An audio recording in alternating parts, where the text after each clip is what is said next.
Chapter 1. Teachers. Welcome to Konoha. Now let's just skip all the blah blah blah that you've all read countless times and could probably recite by heart. To cut to the chase, it's the Chūnin exams, specifically the month-long break, and our favorite blonde knucklehead needs to get training to kick Niji Hyuga's ass. We find said blonde at the hospital since he wanted to check in on his friends before getting to training. What he doesn't know is that things are about to change rapidly for him, and his dream of becoming Hokage is going to be much more believable than anyone could imagine. Konoha Hospital, just after the preliminaries, day 1 of the month training. Naruto calmly walked into the hospital despite having no love whatsoever for the place. It wasn't that the doctors didn't do their job whenever he was here, or even the indifference they usually showed him. It was the smell and feel of the place. It reeked of disinfectant and death, while feeling like several people were still there even after their bodies passed. Shaking those thoughts away, Naruto entered and was only mildly surprised to see his supposed teacher, Kakashi Hitaki, there. Already guessing he was there for Naruto's teammate, Sasuke Uchiha, Naruto was merely going to greet him and check on the others. "Hey Kakashi-sensei," Naruto stated before being rudely interrupted by the man. "Sorry, Naruto, but I'm going to be training Sasuke during the month. However, I've gotten Ebisu to train you," Kakashi stated, not even looking up from his book, which was causing the nurses to twitch their eyes badly. Said instructor came over to the two while giving a nod to Naruto, and Naruto merely raised an eyebrow. Yeah, I wasn't going to ask you for training Kakashi. I was just saying hi. As for Ebisu training me, I mean no offense, but you're a sensor and tracking specialist, and I'm not suited really for either of those. Because of that, I'll have to decline training with you and see about one of the other Jonin or Chūnin for training, since my so-called teacher couldn't bother to find me someone that suits my way of fighting. Although, do say hi to Konohamaru for me," Naruto stated, making Kakashi frown and Ebisu to nod with a smile before Naruto walked off to the patient rooms. Ebisu merely chuckled. "You're making a mistake not training that boy, Kakashi," Ebisu stated with his chuckle still going. Kakashi merely frowned. "Why? He's got no talent when compared to Sasuke," Kakashi stated, making Ebisu laugh loudly. "No talent? Kakashi, you're more blind than your handicap suggests. Not only does that boy have more energy and chakra than a quarter of our Jonin roster put together, but at the young age of 14, he could do both variants of the Shadow Clone Jutsu flawlessly. Jutsu, I remind you, that he learned by himself with no instruction or supervision. A Jonin and Kage level technique, and he performs them flawlessly. On top of that, he's an Uzumaki, and I can guess who his parents were just based on that alone. All that means he has more potential than possibly anyone else in the village, and that's without his tenant being a factor. If all that doesn't show his potential, then you truly are blind," Ebisu stated, making Kakashi frown heavily. "That brat is weak and will never live up to his parents or Sasuke," Kakashi stated, making Ebisu frown, but it was someone else that spoke. "Is that so?" a voice stated, making them turn and widen their eyes at the sight of the person. "I think the Hokage would be interested to hear just what your opinion of my godson is," the voice stated with authority while showing his displeasure by grabbing Kakashi by the shoulder. Hard. "Why wait, that's not what I meant." Kakashi tried to plead lamely, but the person wasn't having any of it. "Tell it to Sensei," the voice stated before disappearing with Kakashi, while Ebisu Mary released a sigh of relief, thankful that his opinion of Naruto had shifted after the incident with Konohamaru. After meeting Naruto, Konohamaru had gotten serious about training and had been progressing well. Granted, there were still times of him skipping out on lessons, but Naruto had helped Ebisu realize that Konohamaru had the right to enjoy his childhood before he was forced to grow up when he became a ninja. Ebisu would be a bit relaxed for now, but when the boy became Jonin, then he was going to become a teacher that would help mold Konohamaru into being a Hokage that surpassed his grandfather. Maybe Naruto would be both of those too. Training Ground 3. Later on, Naruto was doing some simple stretches while waiting for someone. After visiting a sleeping Hinata, a stubborn Lee, and a happily eating Choji in the hospital, Naruto was approached by an Umbu, informing him that someone approached the Hokage about training him for the month and to meet him at this training field. So now here he was waiting and hoping the person in question wasn't going to be a lazy ass like Kakashi was. He got his answer as a man walked in looking like a kabuki performer and the kanji for oil on his headplate. The man merely walked up to Naruto and stared down at him, looking him over. Well, you're nothing overly impressive at first glance, but neither was my last student. The man stated, making Naruto's eye twitch. I'm Jiraiya of the 3 Sannin. I'll be training you for the month, and depending on how you do in the exams, I may become your permanent teacher. The now named Jiraiya stated, making Naruto blink. No offense, but are you a more offense-oriented fighter? I'm not really a huge tactician, defensive, or outmaneuver kind of fighter. My policy has always been a good offense is more useful than a good defense. Oh, and if you know anything about seals, could you check my seal? Your former snake teammate did something to it. Naruto stated since he didn't want his or Jiraiya's time wasted if Jiraiya's skill sets weren't going to match up to Naruto's style, and he wanted to remove whatever the snake did since his control fell out of whack. Jiraiya frowned and examined his seal before he cursed and quickly undid the overlapping seal, causing Naruto to launch back and tumble. Son of a bitch, I'm gonna kick your ass, you gray-haired bastard. Naruto shouted as he got up only to pause at the face of Jiraiya, struggling to hold back some laughs. Not being able to take it anymore, Jiraiya released a loud, rumbling laugh before patting Naruto's head. Oh kid, you remind me of your parents. Jiraiya stayed, making Naruto's eyes widen, but Jiraiya held a hand up to stop him from asking. Yes, kid, I knew your parents, and I'm sad to confirm that they are dead. Before you ask, I can't tell you about them. Not because I don't want to, but because they left strict orders not to tell you till specific times. Jiraiya states, making Naruto stop whatever he was about to ask. Your mother is a secret till you are Chūnin, and your father is a secret till you're Jonin or deemed strong enough to handle things. Both of them were feared and respected shinobi. So with them gone, there was too much of a chance of someone trying to kill you, so you couldn't become as strong as them or kidnapping you to mold into their weapon. Jiraiya explained, making Naruto both happy and saddened. He was happy since his parents were such badasses, and they didn't abandon him like a drunk asshole had insinuated. He was sad because not only was it confirmed they were dead, but he had to wait even longer to learn who they are. How come you know so much? Naruto asked, and Jiraiya smiled sadly before kneeling down in front of him. Because I'm your godfather, Jiraiya stated, making him widen his eyes. I know I didn't see you, kid, but it was truly because I didn't have time to stop in and see you. I was in the village 5 minutes, and then I was out again taking care of missions and duties to the village. However, always left you gift for your birthday and put money into your account whenever I stopped in. Jiraiya stated, patting his head while smiling sadly, and Naruto nodded with some tears in his eyes. Jiraiya then stood as Naruto wipes his eyes. Now, I want to make up for lost time and give you the training that Kakashi has obviously been neglecting. Jiraiya stated, making Naruto nod with a few tears in his eyes still. All right, first we're going to go over everything Kakashi has trained you in, and then I'm going to give you a field test to fully see what you're competent in and what you need to work on the most. Jiraiya stated, and Naruto frowned. The only thing he's taught me is teamwork and the tree exercise. Even then, the tree exercise was just him showing it once, and then leaving me and Sasuke to keep trying it. Naruto stated, and Jiraiya had to fight back a scowl upon his face since Kakashi has been a sensei for almost 9 months, and that was all he taught Naruto. The Cyclops was lucky Jiraiya didn't send him to the hospital like Tsunade used to do him. Kakashi was lucky since the Hokage had set things up with a simple matter.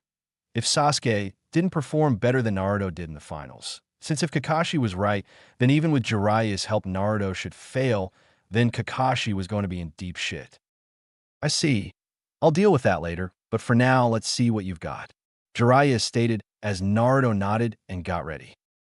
2 hours later, Naruto was panting slightly as Jiraiya had put him through the ringer in a variety of tests and exercises to see where he stood on different things. Meanwhile, Jiraiya still looked fresh as a daisy, even though his clothes did have some tears and scorch marks. But that was from the proverbial gauntlet Naruto put him through when he trapped an area with everything he had. Jiraiya had to admit, the kid had a devious mind when it came to traps, but then add in his stealth and overall brute strength, and the kid could give seasoned Umbu some trouble. He idly mused about signing Naruto up for the village defense force, since the kid could make the enemy really pay the price for trying to get into the village. Add in the kid's stealth, no doubt from him constantly running around in Kill Me Orange and successfully hiding from non-censor types, meant he could be great for assassination and espionage. He almost wished Tsunade was still in the village, since Naruto's raw brute strength could be vastly improved by her monster strength technique. Shaking those thoughts away for another time, he looked at his new student. All right, meet me here tomorrow to learn your training regiment and get to work on improving what you have already. If you want something to do today, I want you to do the tree walking exercise until you absolutely can't anymore. That should help get your chakra back into sync and increase your control, which will help you learn and master new jutsu. Jiraiya stated, making Naruto nod. Jiraiya then left the area and went to the Hokage Tower, where he found his former teacher, Hiruzen Sarutobi, sitting there finishing some paperwork. Kakashi was talking out his ass. Kid's got more potential than I've seen in years. Hell, he could put Minato and Kushina to shame if trained properly and given a chance to really shine. And that's not even counting the QB if he decided to use it, Jiraiya stated, and Hiruzen nodded while taking a puff from his pipe. If what you told me about that organization is true, it would be wise if he knew how to become deadly without using the QB. If they are intent on capturing the Biju, then that stands to reason that they all have skills, contingencies, and plans to take down the beasts and their hosts. That lead me to believe that it would be unwise if Naruto was dependent and focused on using the fox's power against his enemies. Doing so could be disastrous when they come for him and anyone helping him as a result. Hiruzen stated, making Jiraiya nod. I inspected the seal, and it's still trickling the chakra slowly, and thus Naruto can only tap into it at times of extreme emotional moments or if he's exhausted his normal chakra. Maybe when he's older, I'll help him start tapping into the QB's power. But for right now, I think the tighter the seal, the better in this case, since it will be harder for anyone to interfere with the QB, though they could also alienate the fox and the kid from each other.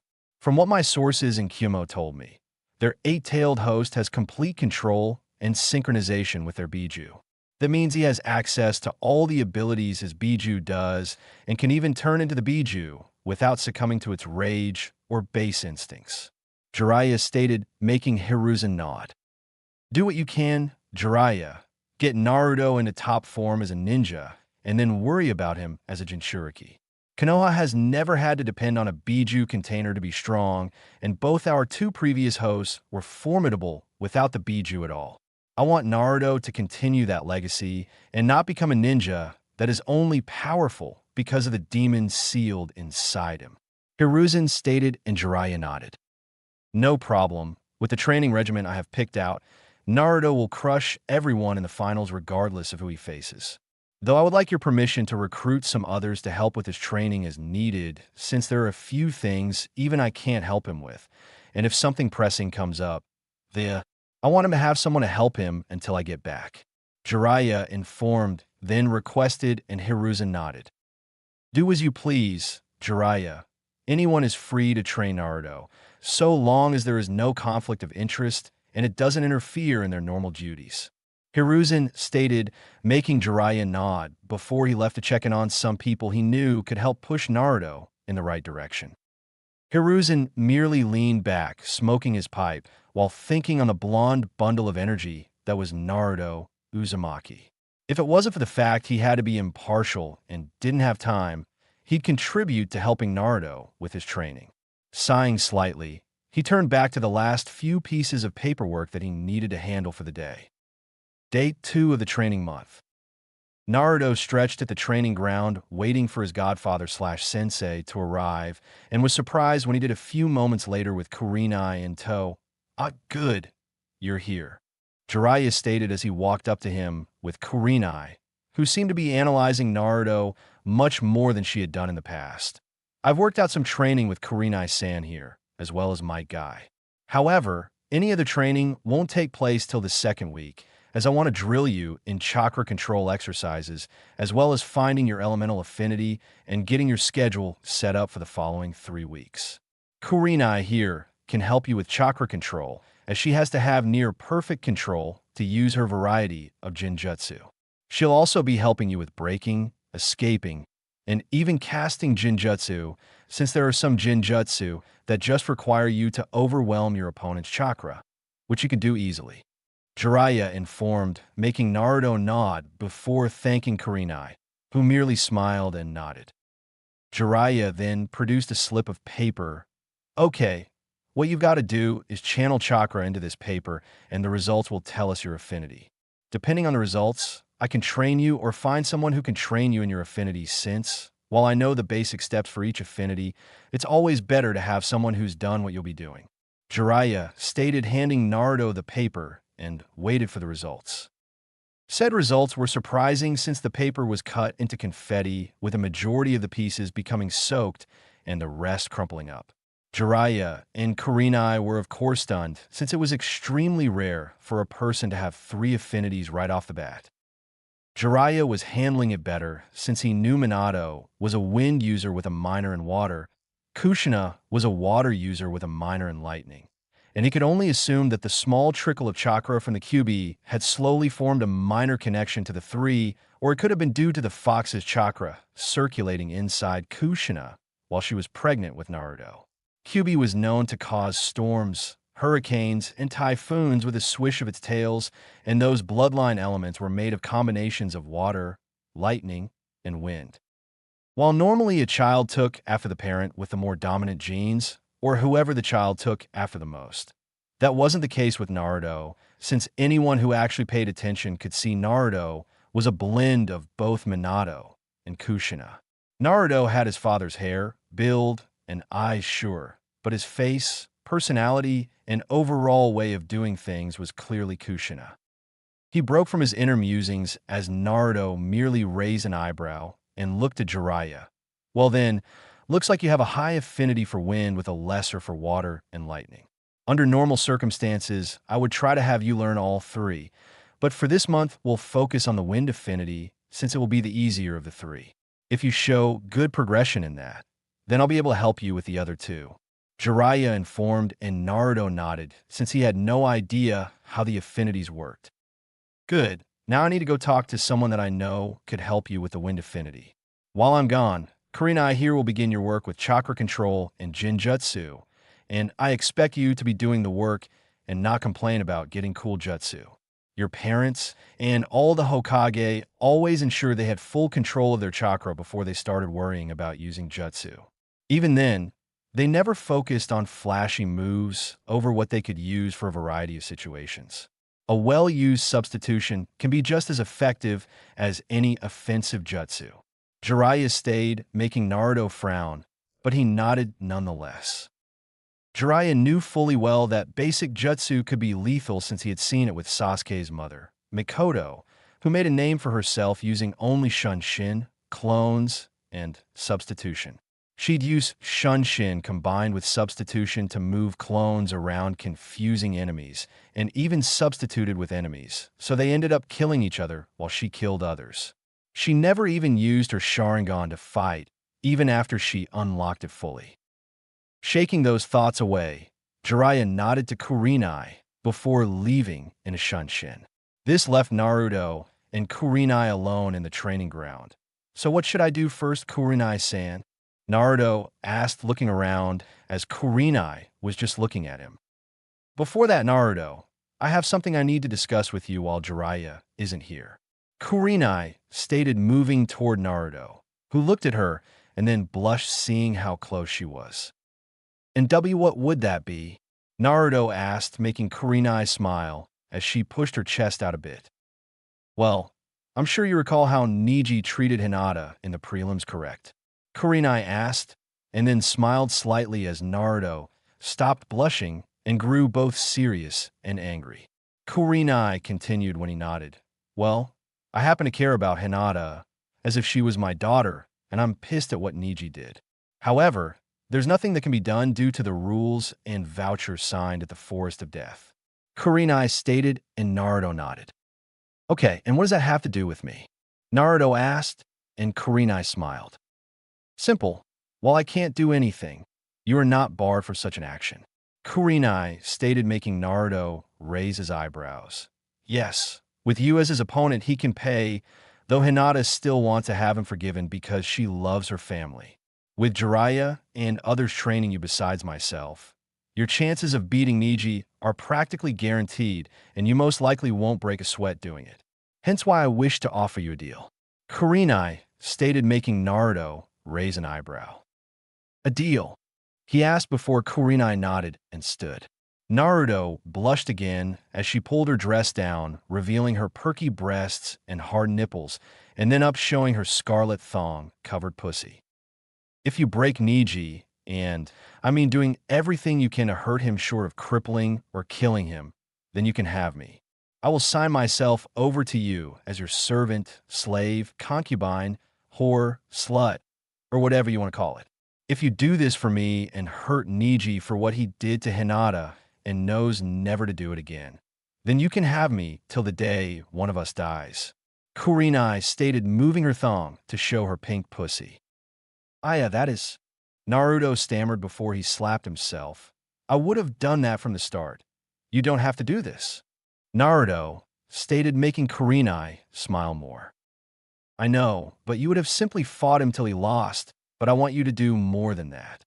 I want you to beat him, hurt him, maim him, and anything else except cripple him or kill him, since I know Hinata will never forgive that. I want you to deliver a wrath upon him that not the Hokage, Hyuga clan, Fire Daimyo, or even Kami himself could stop from happening, to make sure he knows never to try to kill Hinata again. Kurenai stated with passion, anger, and ambition in her voice. Even still, I don't think you need to do this. Naruto stated before he blushed as Kurenai leaned in and kissed his lips. The blush was due to both the kiss and his front row view of her boobs. I know, but first off, this is my way of thanking you and giving you an extra incentive. Second, you're a nice boy and will no doubt do many great things, which means I also benefit. Third, despite what I'm offering, you're still resisting the offer, and even just looking at my chest is being avoided by you as you look at my face whenever one of us is speaking. Fourth, you'll also be helping me. She stated, making him raise an eyebrow at the last item. I'm tired of being hounded by dozens of men who just want to sleep with me and then brag about it. Most men don't respect kunoichi and think all we do is sleep with individuals before assassinating them.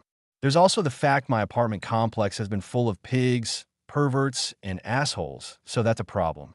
I'm fully prepared to serve you with my body if it is required, but that's mainly due to the fact I know you won't brag about it to every person willing to listen. You won't try anything if I say no. You're not going to treat me like some toy, and you won't make me sleep like some kind of animal or dress me as a whore to parade around. Kurenai stated, making Naruto blanch at the idea. Hell no. That'd make me no better than that Gato asshole and wave, and I sure as hell will never become like him. Naruto shouted, making Kurenai smile. Kurenai then stood and covered herself again. So we have an agreement then? She asked, making Naruto blink before blushing again. I guess if that's what you want. Naruto stated, making her smile before she kissed his cheek before standing and getting down to business. Good. Now we'll start with different chakra control exercises. Once I see which are either easy or hard for you to do, I'll have you work on the easiest methods, since they will help you get your control progressively better till the harder ones are manageable. Kurenai instructed, making Naruto nod. With Jiraiya.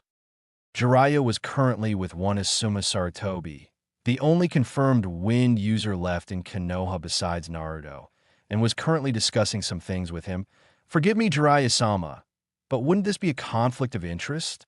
At the very least, negligence, since I do need to help Shikamaru, even if I can only seem to help him with strategy and planning, since he's not willing to do much else. Asuma asked, then added, making Jiraiya shake his head. It's only a conflict of interest if you actively discuss Shikamaru's skills, training, or anything involving what he'd use in the exams, and same goes with Naruto's to Shikamaru. As for negligence, it would do Naruto good to try and learn some strategy by playing Shikamaru. Add in his shadow clones, and you could have Shikamaru playing multiple opponents, which would make him have to think even faster and worry about different opponents at once. Jiraiya stated, making Asuma nod a bit. Okay, and with his clones, I can work with him on his nature transformation while he plays Shikamaru, and the same could be said for her. Oh my god, Asuma stated before widening his eyes in realization, making Jiraiya nod. The kid can make hundreds of clones without breaking a sweat, and all that memory accumulation means he can build up months, if not years of training within this 1 month, especially when he's motivated. Jiraiya stated with a smirk, and Asuma merely shook his head. Damn kid's gonna be stronger than us all by the time he's 16. Asuma stated, suddenly feeling old, while the two shared a laugh. So we got a deal? Jiraiya asked, and Asuma nodded. A chance to help train possibly the strongest ninja since the time of Madara and Hashirama? Sure.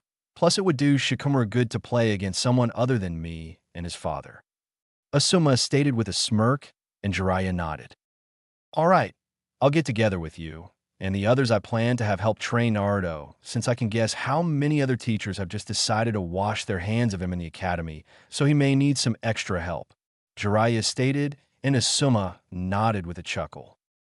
If it were any other kid, I'd say you were trying to work him to death. However, considering his boundless energy and massive reserves, I think it would be easy to whip him into shape. We just have to get through his impatience and need to be doing something constantly. Asuma stated with a chuckle, making Jiraiya nod and chuckle as well. I have to ask though, do you plan on training him with it? Asuma asked, wanting to know ahead of time, so he could have others stand down if the chakra from Kyuubi was ever felt. No, aside from the fact he's too inexperienced to truly use it, circumstances have made it clear to both myself and Sensei that it wouldn't be wise. Konoha has never had to rely on Jinchuriki, and we shouldn't start, especially with the fact there are rumors about a group looking to find and possibly collect all the Biju for themselves. This leads Sensei and I to believe they have to have a means or plan for each Biju to bring them down and capture them. Jiraiya stated knowing Asuma would hear about this sooner or later from Hiruzen, since Asuma was technically an Umbu. He just wasn't given the rank due to the fact he already had a huge reputation after guarding the Fire Daimyo and being Hiruzen's son. Asuma nodded with a frown. That just means I have to train the kid into the ground even harder to make sure his skills are up to par with everything that he'll be facing.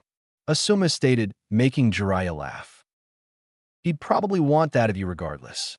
The kid is motivated to train, he just needs the guidance to understand why he needs to be doing the training. Something I'm sure Kakashi neglected entirely.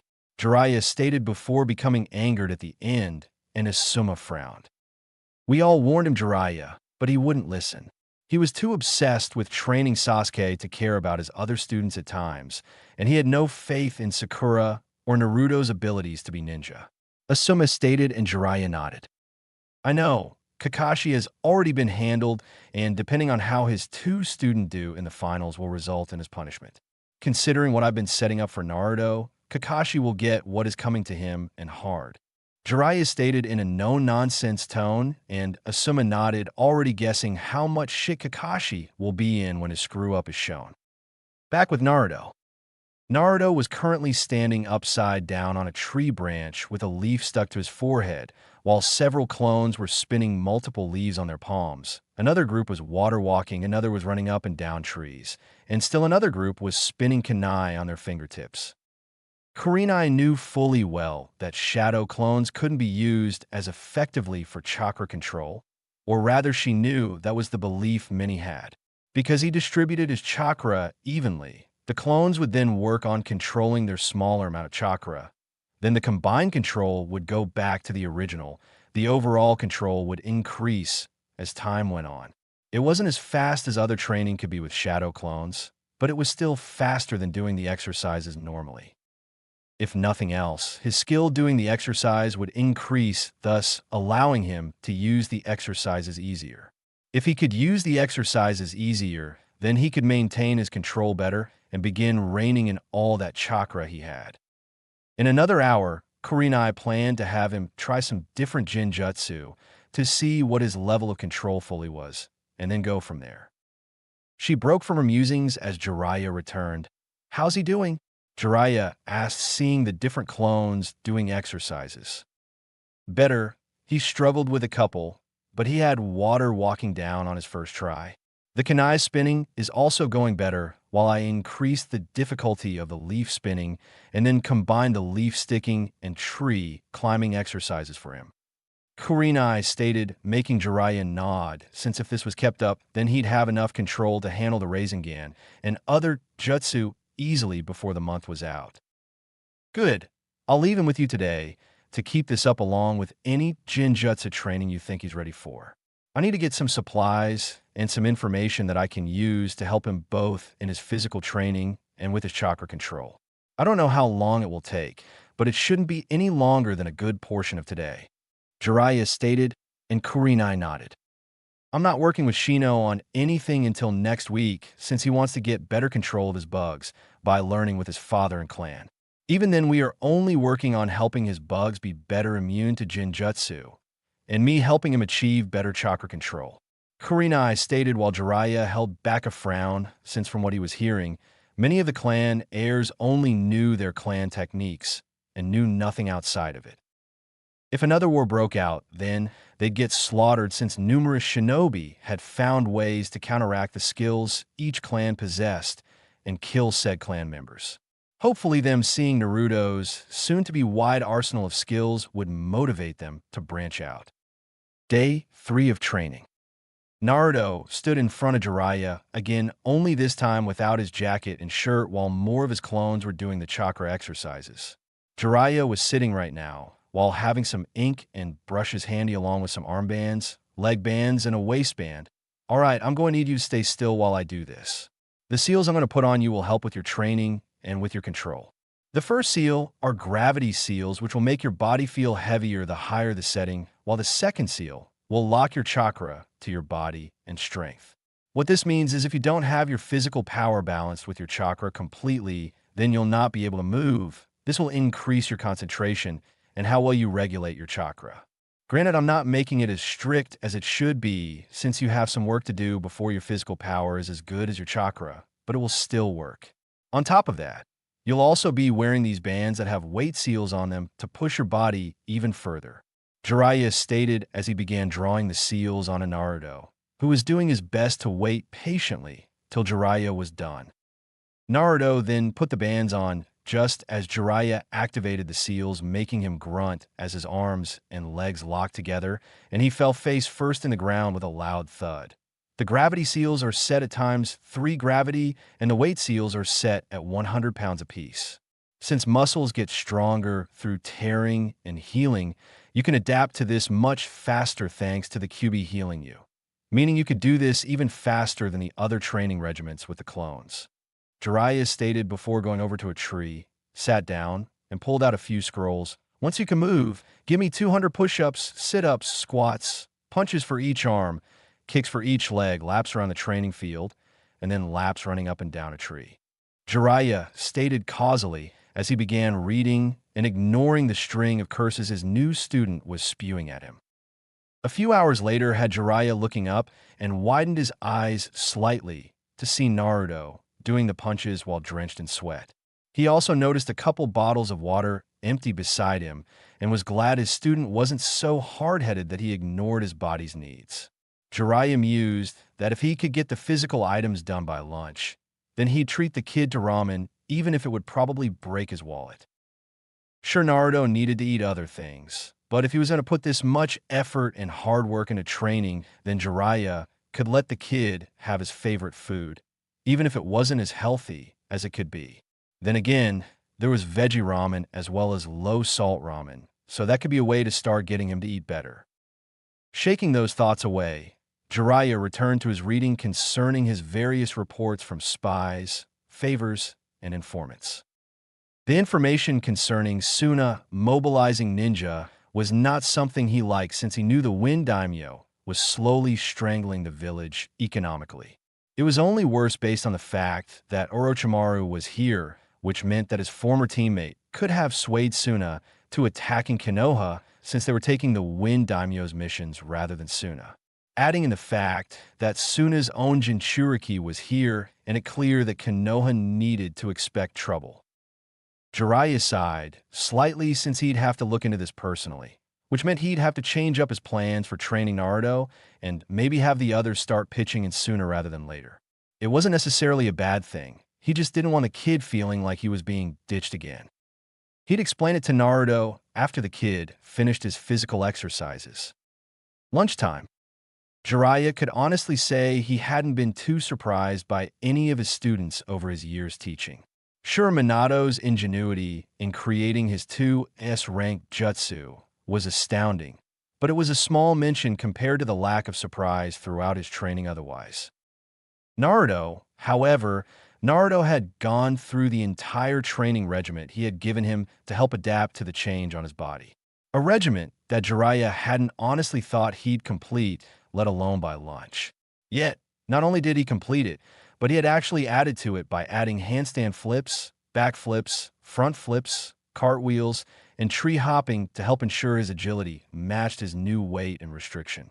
The tree hopping was the most impressive, since to do it one usually used a burst of chakra from the feet, which could throw off the balance of physical power and chakra. Right now, said Blonde was eating the veggie ramen that Jiraiya had had a clone pick up. It took some doing, but Naruto relented after Jiraiya explained that it was due to Kyuubi's chakra was fixing the issues his body was receiving, that Naruto's body wasn't weaker than it was. This in turn slowed down any healing he would have received when in combat, and eventually his body would have built up a tolerance, and then his body would feel the after effects. He also played to his ego with the fact that the fourth Hokage always talked about eating properly to keep in shape and ensure they were in top fighting condition. Of course, as soon as Naruto started eating it, he found he actually enjoyed it. He still liked pork ramen more, which Jiraiya could understand. Jiraiya had told him he didn't have to give up ramen entirely. He just shouldn't eat it for every meal, otherwise he risked his health, and at the very least he needed to add fruit and vegetables when eating ramen. However, now came the discussion of Jiraiya having to leave for a few days. Naruto, some things have come up, and I'm going to have leave for a few days. Jiraiya stated before holding his hands up when Naruto was about to protest. I'm not ditching you. Kurenai and some other people I've talked are going to cycle through teaching you as it's needed, and it will all go through the Hokage. Each day you'll go to his office, and he'll have the individual in charge for that day take you to train until I come back, and then I'll join the cycle again. I wouldn't leave if it wasn't urgent and vital for the village. Naruto, I may have my own quirks and laziness, but never when it came to training students. Jiraiya explained and defended, making Naruto pause before finally nodding. Good. Now I've asked the Hokage to oversee you meeting your different teachers each day, as well as who you will see if one is indisposed for whatever reason. Jiraiya stated, making Naruto nod before Jiraiya grew serious. Now, I don't want to hear one word about you giving any teacher I prepared a hard time. They all know what they're doing, but if it feels ridiculous at any point, ask the Hokage about it, so he can confirm if it's actually helping or not. Jiraiya stated, making Naruto nod before the two continued eating. Day 4, Hokage Tower. Naruto was sitting in the Hokage's office waiting for his first instructor to come and get him. As he waited, he was idly talking with Hiruzen, who was doing paperwork at a relaxed pace. Jiraiya had left early that morning and left Naruto a note telling him that if he did well while he was away, then Jiraiya would have a surprise for him when he got back. Naruto didn't really need the motivation since he planned to put everything into the training he'd be getting. He just hoped it was actual training and not just busy work. He broke from his thoughts as the door was knocked on before Hiruzen gave permission to enter and Ibiki Marino entered. Naruto blinked, olishly wondering just what kind of training he was going to get. Ah, Ibiki, good you're on time. Naruto, Ibiki will be training you in some various items, including reading an opponent, getting into their head, increasing your knowledge base, and some other things to make you a more competent shinobi. Hiruzen stated knowing Ibiki could also help Naruto heal a bit from the emotional and mental wounds the village had inflicted on him over the years. Ibiki merely looked at Naruto, who only looked back with no fear or trepidation, just curiosity. Ibiki then smirked. "You're gonna do fine, kid, but I don't hold hands and I don't treat anyone with kid gloves, got it?" Ibiki stated before all but growling at the end and respected the fire in the blonde's eyes, showing he was ready to learn and break himself to do it. "Yes, sir, Mr. Ibiki, sir." Naruto stated with a mock salute, making Ibiki and the hidden Umbu snort while Hiruzen chuckled. "Well, Naruto, are there any questions before I turn you over to Ibiki's care?" Hiruzen asked, and Naruto frowned a moment. "Well, just one, but it's not about my training," Naruto stated, and Hiruzen chuckled. "No, I'm not going to let you wear the hat," Hiruzen stated with a chuckle, only to be surprised when Naruto shook his head. "No, that wasn't what I was going to ask," Naruto stated, wondering how he should ask his question. "Then what is it?" Ibiki asked, genuinely interested in the question. "Well, you two have piles of paperwork due to your positions, right?" Naruto asked, and they nodded. "Well, my question is, why don't you guys ever use shadow clones or elemental clones to help you do it? You guys could get hours worth of paperwork done in minutes." Naruto stated, making the two just look at him with a dead silence in the room. Even the Umbu were beyond their normal silence. Naruto was getting worried he said something wrong when he was engulfed in a hug by Hiruzen, who was crying, "Thank you." Hiruzen shouted in happiness while Ibiki was banging his head against a wall, calling himself a moron. Naruto was almost certain the Umbu were doing the same thing too. Naruto was a little disturbed at the fact the Hokage was hugging him and crying tears of happiness while doing so. Luckily, he didn't have to dwell on it much, because Ibiki spoke up. "Yes, well, I'll be taking him now, Hokage-sama," Ibiki stated before leading Naruto outside the office. Hiruzen sat down and had a grin on his face as he made a few clones and chuckled as he idly heard Ibiki asking Naruto if he could teach him the shadow clone jutsu, both for paperwork and for possible interrogation methods. Hiruzen merely chuckled. Still in his early life, and already he's smarter than every Kage that's existed and even the Nara clan members. I can only imagine what he'll be like when older and receiving proper training and guidance. Hiruzen and his clones chuckled at the thought before dividing the piles of paperwork up, making the stacks much more manageable. The Umbu were also wondering if the kid or Hokage could possibly teach them the shadow clone jutsu, since not only would missions be easier, but the reports would be easier to write too. With Naruto, Ibiki took him to the local shinobi library and began grabbing books from various shelves on various subjects, including nature transformation, basic field medicine, plants used for medicine and poison, psychiatry, psychology, nerves in the human body, and more. Ibiki knew he couldn't add much to Naruto's training till he got some things ready, so he decided to use his first day as a foundation building. He could get the groundwork for his future lessons and the others' lessons to make it easier to build up his training regiment. By the end of it, he had close to 100 books and set them down on a desk before putting Naruto at it. "Now, I want you to read every single one of these books. I don't care if you use shadow clones or not, but I want you to read these, and then I'm going to quiz you on them. If you fail, you'll have to read them all over again and again until you pass." Ibiki stated having been informed that Kurenai told Naruto about the shadow clones transferring memories when they dispersed and helping with training. Naruto grimaced since he didn't like reading much. "All right, but Jiraiya-sensei mentioned once, I'm more of a practical learner than a theoretical one," Naruto stated, making Ibiki smirk since he knew a few people like that. "I know, but trust me, having a handle on this information can help you in a lot of situations. Plus, the Nature Transformation book will help you get a grasp on things for when you start elemental training. My old teammates were the same way with learning, and it took some time, but they started becoming more into reading books if for no other reason than it gave them ideas for new attacks and methods of fighting." Ibiki stated, making Naruto nod a bit, before he quickly called a clone for each book and took one himself and began reading. Ibiki was about to go look up some old report books since he wanted to check some information on a few places and people, but paused as a thought occurred to him. Naruto, don't dispel all your clones at once. The backlash of information will either cause you to pass out or at the least give you a serious migraine. Ibiki stated, making the Naruto's nod before Ibiki went looking for the items he wanted. Hours later, Ibiki had been patient with Naruto, knowing that when dealing with an impatient person, being impatient was not the way to go. He had done well the first quiz and that he got 12 questions right before he had to read again.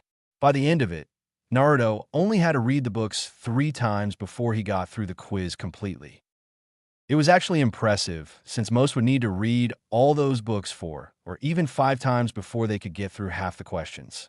He was also pleased to see Naruto send a few clones to look for more books to read, while Naruto himself stayed with Ibiki. Alright, you've got a grasp of the different basic knowledges and some of the advanced. Now it's time for some practical work. Ibiki stated before he produced a stack of 5 folders. These are reports and analyses on 5 different ninja within the village that I know for a fact that you've met. Ibiki stated and Naruto frowned. But just because I've met them doesn't mean I know them well enough to know who this is. Naruto stated and Ibiki smirked. Tough. In the field, you can't get to know your opponents through talking casually and the like. You'll have to analyze their behavior, speech patterns, actions, and anything else you can see, hear, feel, and so on.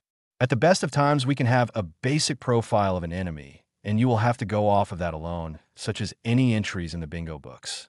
Being able to get inside your opponent's head, knowing what they will do before even they do, being able to essentially control your opponent by making them act how you want them to, all of this can be used to your advantage. Ibiki stated and Naruto nodded slowly. Good. Now, your job is to read through and see if you can decipher who each one is and then defend your choice against me. I will do everything I can to convince you that you're wrong, even if I know for a fact that you are right. You have to get the argument in your favor and stay there. Ibiki stated, and Naruto nodded before taking one of the folders and began reading it. Subject exhibits a wild personality to cover pain from a betrayal. Regularly acts wild, crazy, and impulsive to cover the pain of loneliness, and wears clothing that draws attention, whether negative or positive. Competent in shinobi work. Subject tends to enjoy work a bit more than usually seen, and if not for the few friends a subject has, it could be a sign of mentally unraveling. That was part of the profile as Naruto kept reading while mentally going over who he could have met that fit this profile. He noted that he fit a part of it, but the only person he could even remotely think of that fit this kind of thing was second Proctor Anko Mitarashi. He didn't know much about her, but if his read from this profile was correct, then he and her were similar in a few ways. Setting aside the current folder, he went to the next and read it over. Ibiki suppressed a smirk at that, since it meant Naruto had an idea of who was in that first file, but wanted to read the others to help raise his chances of being right. Identifying any of the folders was one less person he had to consider for the others. The drawback was that if he was wrong on any of them, then he'd discount someone who very well could fit perfectly. Ibiki was honestly curious about how he'd do. Day 5. Naruto sat in the Hokage's office waiting for his next teacher to come in. Yesterday had been eventful since Naruto had gotten into some heated debates/arguments with Ibiki over who the first 4 profiles belonged to: Anko, Guy, Hiruzen, and Kurenai. The biggest came when Naruto argued that the last file was Ibiki's own, and Ibiki stood his ground in the argument to the point of threatening Naruto with being disqualified from the Chūnin exams and being sent back to the academy if he didn't stop. However, Naruto persevered and called his bluff since he'd need the Hokage's approval for that, and Naruto hadn't done anything wrong and had done just as he was instructed to. Consequences he damned. Ibiki could honestly say he'd never had anyone tell him to go fuck himself, and actually mean it entirely. It had made him laugh when he told Naruto he had passed another test, since he couldn't just go about being told he is wrong and just accepting it and seeing through deception no matter how much it could be risky to disbelieve it. Ibiki did warn about doing such a thing to the Hokage, but Naruto also had to understand even people in a position of power can be wrong. However, proving them wrong could be just as dangerous as letting them simply be wrong. If lives were endangered, then he should speak up, but he had to be ready to accept the consequences of such an action. Naruto understood, and from there Ibiki began picking his brain on different ways to torture someone. He didn't like doing it, but there were missions where interrogation was needed and not planned. Naruto recalled the Demon Brothers and even the two thugs that went to kidnap Tsunami. If he had interrogated the latter two, then he could have learned that Gato was going to betray Zabuza, and thus he and Haku could have lived. Naruto shook those depressing thoughts away since it wasn't going to do him or anyone else any good to dwell in the past. Who would voluntarily do that?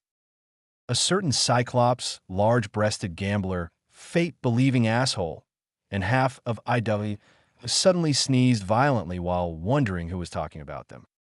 Anyway, Naruto had helped Ibiki as much as he could, including some simple things that Ibiki was surprised they had overlooked. By the end of it, Ibiki had offered him a place in the T/I department if he ever wanted to vent or maybe even improve his psychological and interrogation skills. Ibiki did inform him he'd be getting a practical lesson in using it once he cleared some things with the Hokage. Naruto wasn't sure if he should be excited or worried about testing out these kinds of skills. At the here and now, he broke from his musings as the door opened and in walked Asuma Sarutobi. "Hey Dad, I'm here for the kid to train."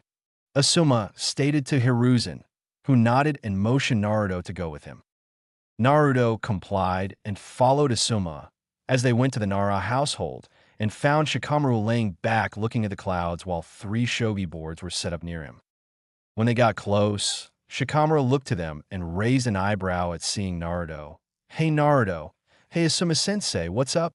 Shikamaru asked with a yawn, making the two chuckle. "Well, I'm helping Naruto with some training during the month and figured it would do you both some good if you and he played shogi together. Naruto needs to learn some patience and strategy, while you could use a new opponent, especially one that is unpredictable like Naruto. So while I'm training him via his clones, you'll be playing him in 2 of his clones, as it will let you learn to keep multiple strategies in play and beat more than one enemy at once." Asuma stated, making Shikamaru look surprised, while Naruto merely shrugged and made a batch of 102 clones. This surprised Asuma while shocking Shikamaru. This is the same Naruto that couldn't make 2 normal clones? Shikamaru thought incredulously since he could tell that the clones Naruto used weren't normal ones. That was evidenced against Kiba when the clones could actually hit him and not just phase through him. He decided not to dwell on it too much since it would prove troublesome, and Naruto normally was troublesome enough without adding more to it. Asuma merely shook his head in amusement. "Well, come on, you lot. Let's get to work." Asuma stayed as he led 100 clones to a different area to train in wind release. Naruto and the 2 remaining clones shrugged before each sat at a different board with Shikamaru in the middle of the 3 with one on his left, one on his right, and one in front of him. "You'll have to help me out a little at first. I've never played." Naruto stated, making Shikamaru shrug before they started playing. With Asuma. Asuma was standing by watching the clones begin the first exercise of the wind affinity, cutting leaves with their chakra. After he had shown what the primary attribute for wind was, via coating one of his trenching knives in wind chakra, and then letting it cut through a boulder and 2 trees, Asuma began explaining that it was like splitting your chakra in half and then grinding the 2 halves together to make a refined, sharpened edge. After that, he had them pluck leaves from a nearby tree and get to work cutting them with his chakra. Asuma then told him he was to continue doing so until he could cut the leaf in half in an instant, since in combat, he wasn't going to have time to focus and try to make the chakra begin doing what he wanted. He needed to have it get to what he wanted/needed quickly and effectively, which meant cutting the leaf instantly when he made wind chakra. Naruto and his clones took the challenge to heart, and Asuma was a little surprised when the kid was already getting a cut started on the leaf after 5 minutes.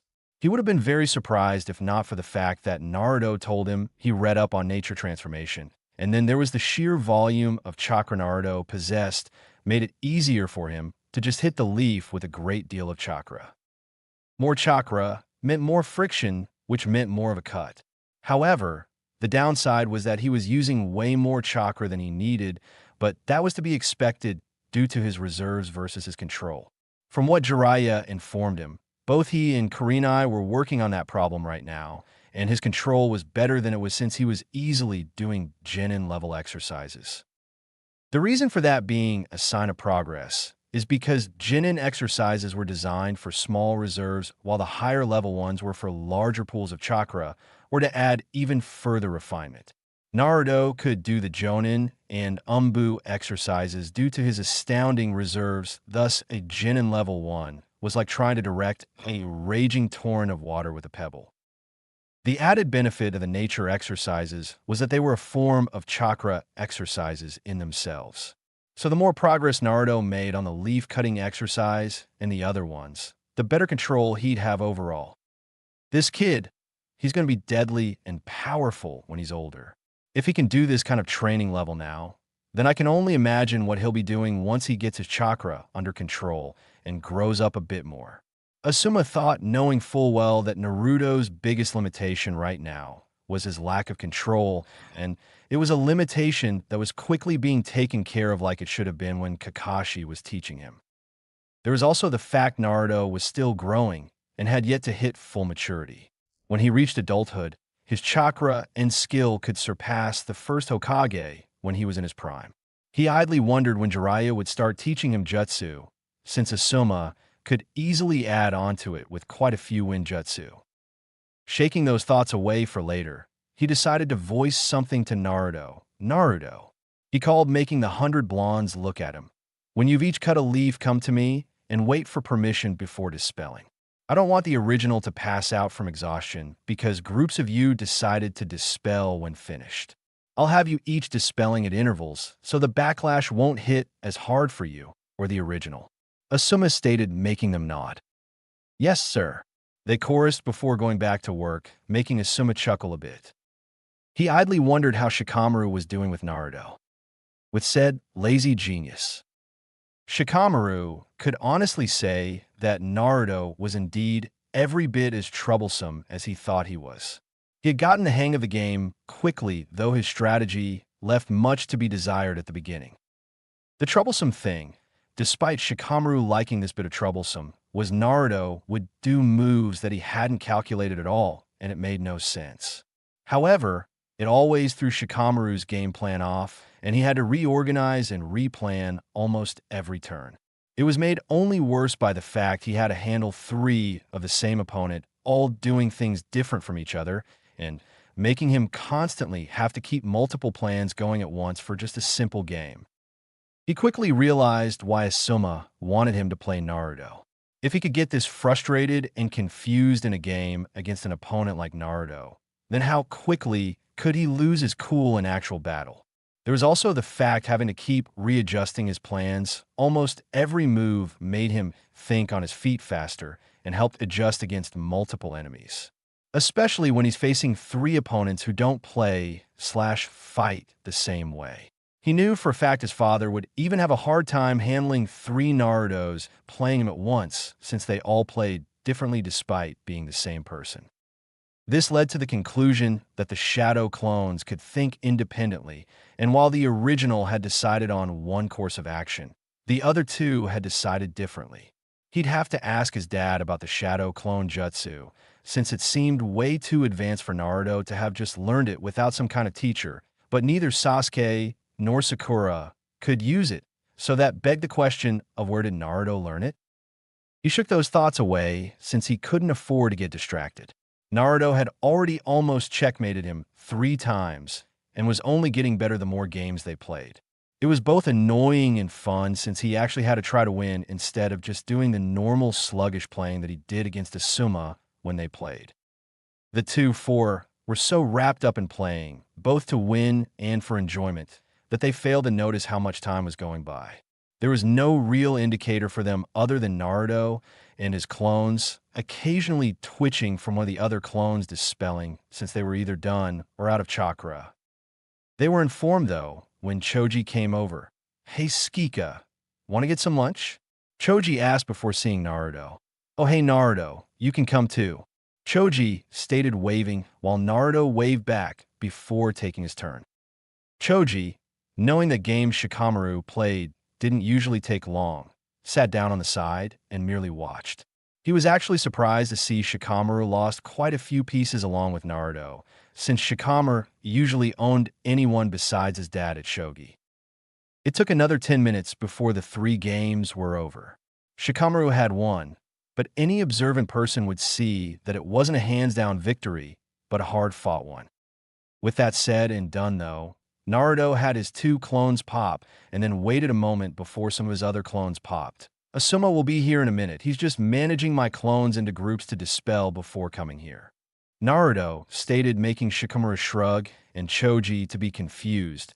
"Asuma is helping me with some training for the month, so I sent a batch of clones with him to train while I played Shikamaru," Naruto elaborated, making Choji blink. "What good does sending the clones do?" Choji asked, and Naruto smiled. "Because the shadow clones are solid. Whatever they learn or experience, I get the memories of. Thus, using them, I can cut training time down quite a bit, depending on how many clones I have doing the training," Naruto explained, making them widen their eyes.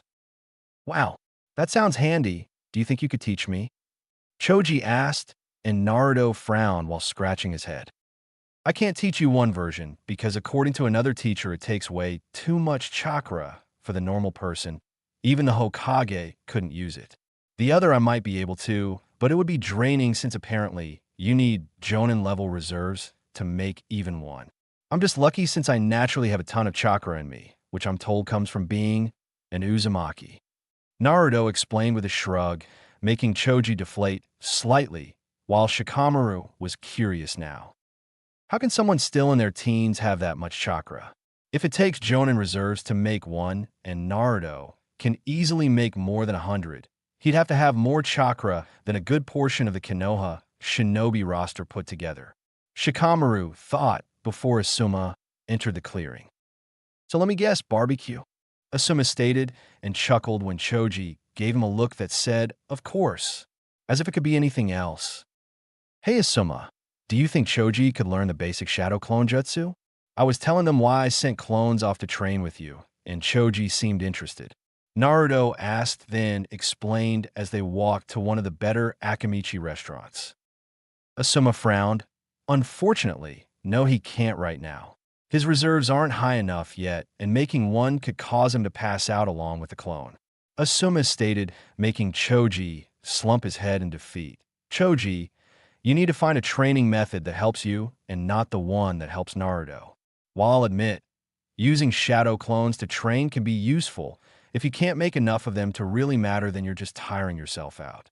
What Naruto may have forgotten to mention or you fail to realize is that all the exhaustion, stress, pain, hunger, thirst, and other negative things get sent back to the user as well. Naruto can take it better since he has stamina and endurance in spades, since as you've seen, he can outlast and outrun Umbu when needed. If Naruto wasn't the way he was, no one would let him train like he is," Asuma explained, and reason making Choji frown and nod. "Okay, though still it would be cool to do that, even if it's just for during really hard training. Being able to cut the time down for it would be awesome. Though I think Shikamaru would just end up playing shogi with his clones or watching the clouds with someone who can sympathize with him fully." Choji stages with a chuckle, while Shikamaru honestly didn't think that idea was all bad. He'd never do it, of course. It'd be too much work to get his reserves high enough that he could make a clone. Arriving at the restaurant, the 4 saw Ino already at a table relaxing and raised her eyebrow at seeing Naruto. "Naruto, what are you doing here? Shouldn't you be with your own sensei and teammates?" Ino asked, and Naruto shrugged. "Kakashi ditched me and Sakura to train Sasuke, so I found a different teacher, and I haven't seen or heard from Sakura since the end of the prelims, so I assumed she was busy with her parents or hanging out with you. My other teacher had to handle a mission, so he asked a couple others to help out. Today was Asuma's turn, so I trained with him while playing Shikamaru and Shogi by using shadow clones. Naruto stated as they sat down. Isn't that a conflict of interest or cheating? Ino asked with her eyes narrowed, and Naruto shook his head before Asuma could answer. No, it's only a conflict of interest if Asuma tells me or Shikamaru what the other is training in. And it's only cheating if I was spying or Shikamaru was spying on the training.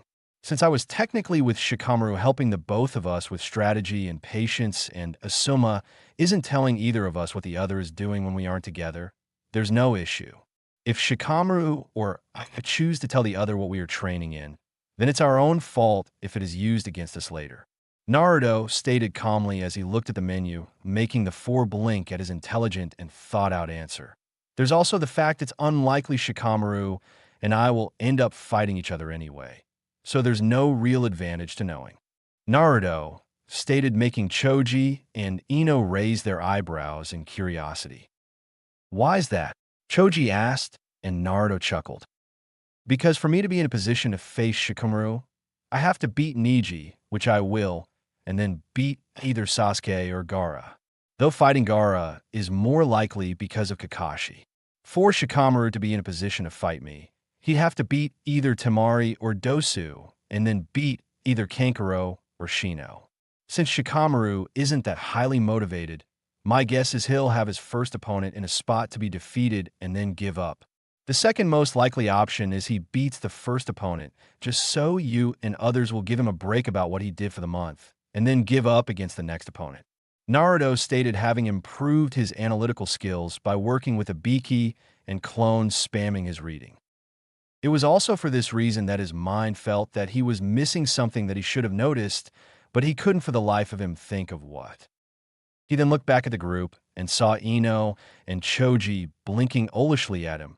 Wow, Naruto really has been working hard since the academy. Choji thought seeing the change in his friend since their days causing mayhem at the academy. Ino was a different matter entirely. Is this really the same knucklehead that could barely get through the academy? When did he change so much? Ino thought while remembering her first surprise when he beat Kiba. Granted, it wasn't smooth or skillful, but Sasuke's wasn't either. Her second surprise came in him being so angry over what Neji did, and then even swearing a blood promise to win against him. It was both cool and kind of romantic when she thought about it. Shaking those thoughts away, they all gave their orders and just talked peacefully. As they ate, Naruto noticed Ino was barely eating anything. Ino, why aren't you actually eating?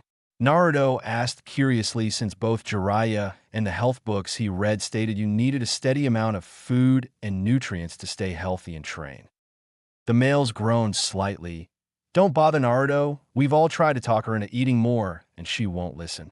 Asuma stated, making Ino puff her cheeks out and glare.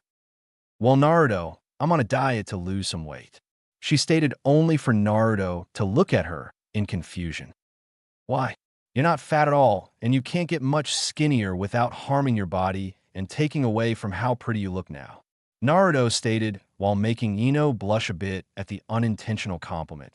You need to eat and keep your strength up in order to train, since not eating takes away your stamina and will make your body start eating your muscle to keep the nutrient levels up. That can in turn make you vulnerable in a fight and cost you or a teammate their life. If you're worried about gaining weight, then just balance it with hard work training so you'll gain muscle instead of fat. Naruto stated, since it was the truth. I don't want to get bulky or fat though. Ino protested, and Naruto raised an eyebrow. Have you seen any kunoichi that are bulky or fat? Naruto asked, and Ino opened her mouth before closing, since she really didn't see any kunoichi like that. Actually, all the kunoichi she had seen all had bodies she'd kill for and assets that would make any guy's head turn. Plus, they had skill and power to back up their womanly bodies instead of being scrawny or uptight like several civilian women were. See, if you're that worried about it, then why don't you ask some of the veteran kunoichi how they balance food and training? Like Kurenai Yuhi, Anko Mitarashi, or even your own mother. Then you'll have someone to give you advice and help you stay in shape without starving yourself. Naruto stated, making the other three males blink, wondering why the hell they hadn't tried that argument. Ino frowned in thought for a few minutes before she nodded. All right, I'll do that. Thanks, Naruto, she stated with a smile, which Naruto returned. Asuma merely smiled and shook his head. That kid does it again. Changes someone without fully realizing what he's done. And if my eyes aren't fooling me, I think my blonde student just gained a bit of crush on my temporary student. Asuma thought, while noticing Ino still having a bit of the blush Naruto caused earlier on her face. Asuma could only hope that Ino would take her training seriously now and not be at risk when they took harder missions in the future. Day 6. Naruto was once again within the Hokage office, only this time he had arrived even earlier than the previous 2 days. The reason why was because Hiruzen decided to do something to help Naruto by teaching him politics, economics, diplomacy, and some of the school subjects that Naruto was lacking in. He made a mental note to have a little sit-down with the different teachers of the academy. There was a strict policy of just letting a child go through the academy knowing they were struggling with some subjects and then doing nothing to correct it. He knew the head of the academy didn't have an issue with Naruto. The woman had been there a long time, including when the academy once taught the basics of sealing, so she knew fully well the difference between the item sealed and the item holding said seal. Hiruzen had had many meetings where the head had showed various complaints that Hiruzen had to put down from teachers and parents wanting Naruto banned from the academy, or at least from being a ninja. It was both infuriating and saddening. The sad part being there were so many stupid people in the village. Anyway, Hiruzen was doing this since thanks to Naruto's revelation about getting through paperwork, Hiruzen was more relaxed and had more free time. One would think he'd be spending time with Konohamaru, but the boy had started the academy and Hiruzen wasn't going to get in the way of that despite the temptation being there. He wasn't worried about Kono's status getting him any favors or pulled punches since he was sure the teachers knew better. Especially since he made it clear to all the instructors that if they showed favoritism towards Kono in any way, then there would be hell to pay. Back to the point though, Hiruzen could do this since it wasn't showing favoritism as Naruto wouldn't be using these skills in the finals, so there was no unfair advantage. Even if someone complained, Hiruzen could simply write it off as payment for a service Naruto performed for the Hokage and the village. It also reminded him that he had yet to pay Naruto for that unofficial mission in regards to him not only saving Irika's life, but also protecting the Forbidden Scroll and capturing a traitor. Even if he wasn't technically a shinobi yet, Naruto had performed 3 services for the village, with 2 being of critical importance. He'd think of some way to repay Naruto later, since it was almost time for his next teacher to show up. Naruto, your next teacher will be here soon, so make a batch of clones that can stay here and keep learning while you go train. Hiruzen stated knowing that Naruto's talent with shadow clones meant he could do multiple trainings at once. Naruto nodded and made 3 clones for each set of work before sitting and relaxing until the door opened. Standing there was Might Guy in his usual attire and his smile. Ah, Naruto, you're here already. Excellent. You're blazing with flames of youth, Guy stated before exclaiming loud enough that the windows rattled. Yes, sure. I take it you're helping me with speed and taijutsu? Naruto asked, making Guy nod with his nice guy pose. That's right. If I can't help get you into shape within the month, then I shall run around Konoha on my hands for 500 laps, Guy stated with his pose still in place. Whatever motivates you and makes you stronger, Guy-sensei, Naruto stated, making Guy smile further, if possible, before he led Naruto to the training ground he picked for this. Hiruzen merely watched them go with a foreboding feeling about him. One of the clones saw it and spoke, "Don't worry, Gramps. Guy already promised Jiraiya-sensei that he wouldn't try to put Boss in a green spandex suit like him and Lee." The clone stayed, making Hiruzen sigh in relief before he turned to helping the clones. Training Field 52. Guy stood across from Naruto, who decided to forego his jacket since it wouldn't be helpful right now, and looked at him intently. All right, now do you have a preference for taijutsu or have learned any taijutsu styles? Guy asked, and Naruto shook his head, making Guy frown. I see. Well, the benefit of that is you can learn one style easily since there will be no conflicting stances in your mind. Guy stayed making Naruto sigh in relief since he thought it was going to be a big problem. All right, since Lee and I specialize in the strong fist style, it would be best not to have you learn that right now, as it would put you at a disadvantage against Niji. He's seen myself and Lee training and using it too many times for it to be fully effective. Guy stated knowing there was nothing wrong about stating an obvious fact like that. With that in mind, you and I are going to have a spar, so I can get a feel for your preferred fighting style, and then help you from there. Guy stated making Naruto nod before taking his own form of ready stance. Later, Guy could honestly say he had never been as out of breath as he was right now. What Naruto lacked in precision, speed, and technique, he made up for with a lot in raw power, determination, and stamina. Not even Lee had as much raw strength and determination when fighting, and that was saying something. Guy knew fully well that Naruto was wearing weights and gravity seals, but still, the way he fought with everything he had and kept going after being knocked down or away was something else. As for the style to train him in, Guy was definitely training him in the strong fist at some point.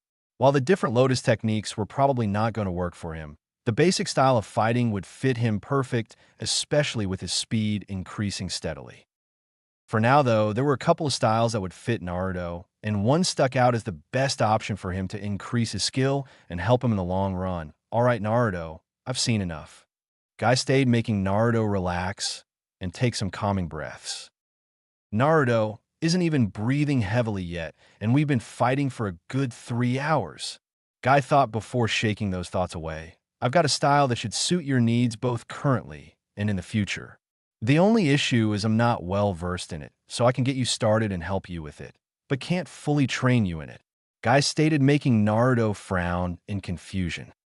I may be a taijutsu master, Naruto, but that doesn't mean that I've mastered every style there is. It just means that when it comes to taijutsu, I am very hard to defeat and that I've mastered at least one style. Guy stated seeing Naruto's frown and making Naruto nod. Now, since I can't fully teach you the style I have in mind, I'm going to teach you a style I know very well that can help set the groundwork for the style. The reason being that they are very similar to each other, but one relies more on speed and deflection, while the other is pinpoint accuracy and power in the hits. Guy informed and then elaborated on making Naruto nod again. Good. Now the style we will be starting with is the Ekani fighting style, and upon getting the hang of it will set the groundwork for the Wing Chun style that I believe will be of use to you, even if it doesn't fully fit your style of fighting. Guy informed, causing Naruto to get a fire in his eyes that told Guy that the boy intended to master them both. Part of Guy actually believed he could too. All right, let's first get you comfortable in the starting stance. Guy stated as he began instructing Naruto on the different forms of Ekani that he can work towards, as it was based around giving options and different characteristics of fighting for their user. The user also had to be able to endure attacks too, since sometimes the best way to strike an enemy is to let them get a hit in before making them pay for said hit. Wing Chun, though, was an all-around form of fighting, as it was about quick, precise, accurate strikes while deflecting and reading your opponent's moves quickly and effectively. The user, though, needed to build up muscle and tolerance around the forearms, since they usually were used for blocking a variety of hits, and a wooden training dummy with multiple arms was used.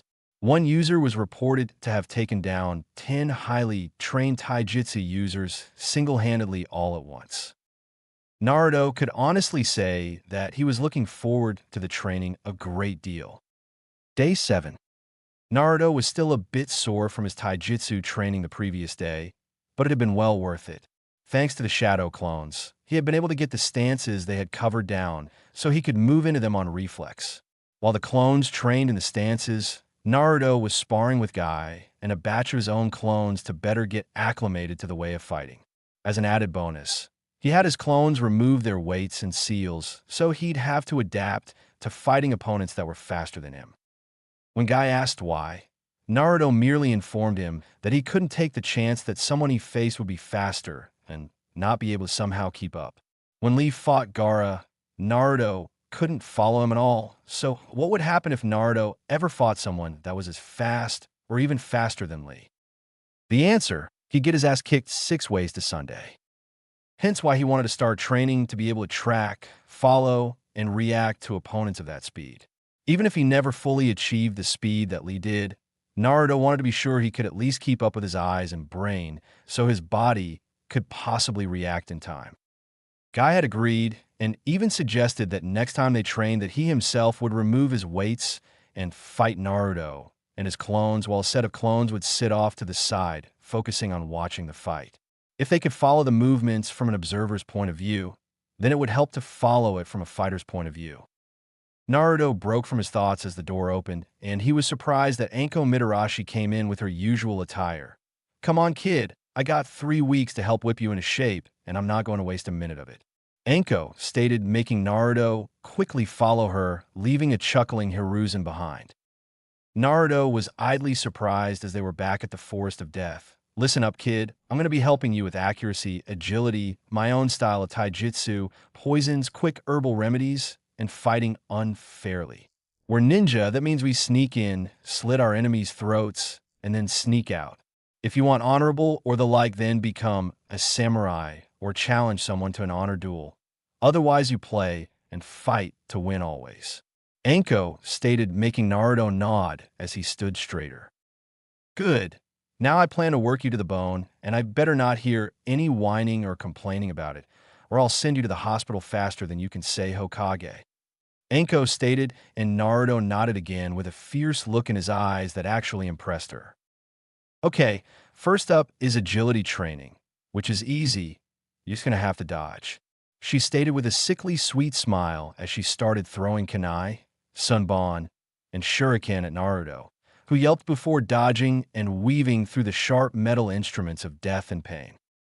The whole time Anko just kept her smile and laughed viciously at him. 3 hours later, Naruto was panting slightly while his clothes were a bit cut up and torn in some areas, as Anko was smiling at him, pleased with both herself and him for doing so well since she didn't draw more than a few drops of blood from him. The few times she didn't throw at him, she'd attack in taijutsu, using her flexibility and agility to attack him at different angles. Naruto looked at his clothes and frowned. "At this rate, I'm going to need a bunch of new clothes." He thought since the training was slowly killing all of his clothing and dwindling it down to near nothing. He broke from his musings as Anko spoke up. "Not bad, kid. I've seen Chūnin do far worse than you did, and you didn't even have any real warning. At this rate, I'll have you able to dodge almost anything," she stated with a sickly sweet smile that made Naruto sweat drop a bit. However, a thought came to his mind that also reminded him of something concerning Kabuto, Anko's sensei. Naruto started making Anko freeze and look at him in surprise, which confused him. "Sensei?" Anko asked in confusion, and Naruto shrugged. "Well, you're teaching me, aren't you? Should I not call you sensei?" Naruto asked, and Anko blinked before shaking her head. No. It's fine, just never had anyone call me that before. Anyway, what did you want?" Anko asked, and Naruto blinked before speaking. "Well, I was just wondering why you have the smell of snakes around you exactly. Is it because of the forest, or is it something else?" Naruto asked, making Anko stiffen slightly and turn away with a saddened expression. "It's because I have the snake summoning contract. Something my bastard of a former teacher let me have before he betrayed me in the village." "Why do you ask?" Anko stated bitterly before looking at Naruto questioningly with a slight undertone of anger. "Well, it's just you're not the first that I smelled the scent of snakes on. There was that creepy guy Orochimaru in the Forest of Death, then the Sound Team, and then another Leaf Shinobi, but I guess it could have been if he was hanging out with you," Naruto stated, making Anko tense a bit at the first mention, narrow her eyes at the second mention, but she was confused on the third. "Who was that?" Anko asked, since she was around a few people, but no one ever mentioned smelling of snakes. "That guy Kabuto Yakushi," Naruto asked, making Anko frown. "I've never met or interacted with the guy," Anko stated, making Naruto frown. "Well, if he didn't get the scent from her, then he had to have gotten it from—" "Oh shit," Naruto started thinking before widening his eyes in horror. What is it, kid? Anko asked with a frown. Anko, was your teacher Orochimaru? He asked frantically, making Anko nod. Then we need to get to Gramps now. The village could be in trouble. Naruto stated, and Anko frowned before quickly grabbing him and using a shunshin to get to the tower quickly. Hiruzen, of course, was surprised at Naruto and Anko appearing in his office. Anko, Naruto, what's wrong? He asked, seeing Anko looking serious and Naruto looked frantic. Gramps, I think Orochimaru has a spy in the village. Naruto stated, making Hiruzen and Anko stiffen. That's a bold claim, Naruto. Do you know who and have proof? Hiruzen asked, and Naruto nodded. His name is Kabuto Yakushi. Ever since I've been working with Ibiki Sensei, I've started going over people I've met to have a read on them inside my head, and something kept sticking out about Kabuto that I couldn't place until I talked to Anko Sensei. Naruto stated, making Hiruzen frown and look at Anko. Apparently the guy smells like snakes, but I've never even met the guy, and there are no indigenous snakes in the Forest of Death. Anko stated, and Hiruzen frowned further before asking an Umbu to retrieve Ibiki to join them, which he did a few minutes later and was being filled in. That's suspicious, yes, but is there any other evidence? Ibiki asked, since they needed to be sure, and all three turned to Naruto. Well, for one, he's taken the Chūnin exams 7 times now. Naruto stated, making them widen their eyes in shock since no one took the exams that many times without something being seriously wrong. Ibiki quickly got his file and looked it over. He's right. All 7 times he made it past the second exam, and then suddenly just quit, claiming he had no more chakra to go on. It also shows that he's been staying by the hospital and hasn't been out on many missions besides C-rank border patrols. Ibiki stated with a scowl, knowing that this had slipped past his notice, and it would be easy for Kabuto to get information out of the village because the Hokage sent him outside it. This is serious. Naruto, what other evidence do you have to further your case? Hiruzen stated, since they needed as much ammo as possible in order to ensure they got the right person. Well, he also had information on native and foreign shinobi like Gaara, but he had detailed information down to how many of each rank mission they had taken. He knew that Gaara had taken B in a rank missions without even getting a scratch. He knew how many missions Lee had been on, who his teammates were, what their specialties were, and everything else too. Naruto stated, making them all look on in shock and horror, since there was no way a genin could access that kind of information without some form of treason occurring. Ibiki, get Kat and her squad and find this boy and his teammates. I want them found, captured, and interrogated, no holds barred. If they can't be captured, then I want them seriously wounded to ensure they can't make it far. If needs be, then eliminate them to keep from reporting to any possible enemies. Hiruzen stated, going into full military mode, making Ibiki nod, and was about to leave when Naruto interrupted. Wait, those sound genin. They smelled of snakes too, and I think Sakura mentioned they worked for Orochimaru when they attacked us in the forest. Naruto stated, making them stiffen in fear. If Orochimaru had a village at his beck and call, then there was no telling how much trouble the Leaf could be in. Get them as well, Ibiki, but do it as quietly as possible and do not tell anyone what you are doing or why. If they ask, tell them it's a Hokage mission and a prize to be tried with treason. Hiruzen stated, knowing this was indeed serious, especially with Jiraiya sending news about Sound having recruited a lot of missing Nin and Ronin within the past few months. That could only mean Hiruzen's former student was gearing up for something big. Without wasting a moment, Ibiki was gone to carry out his orders while mentally reminding himself to possibly get Naruto placed in the intelligence corps. If he turned out to be correct on this, then he could have saved countless lives for the village. Hiruzen sat back in his chair and sighed. Not for the first time was he feeling his ever-growing age coming upon him. He then looked at the blonde youth in front of him and couldn't help but see his parents at that age overlapping him. This boy, he may have just yet again performed a service for the village greater than anyone, but a few in a room would know.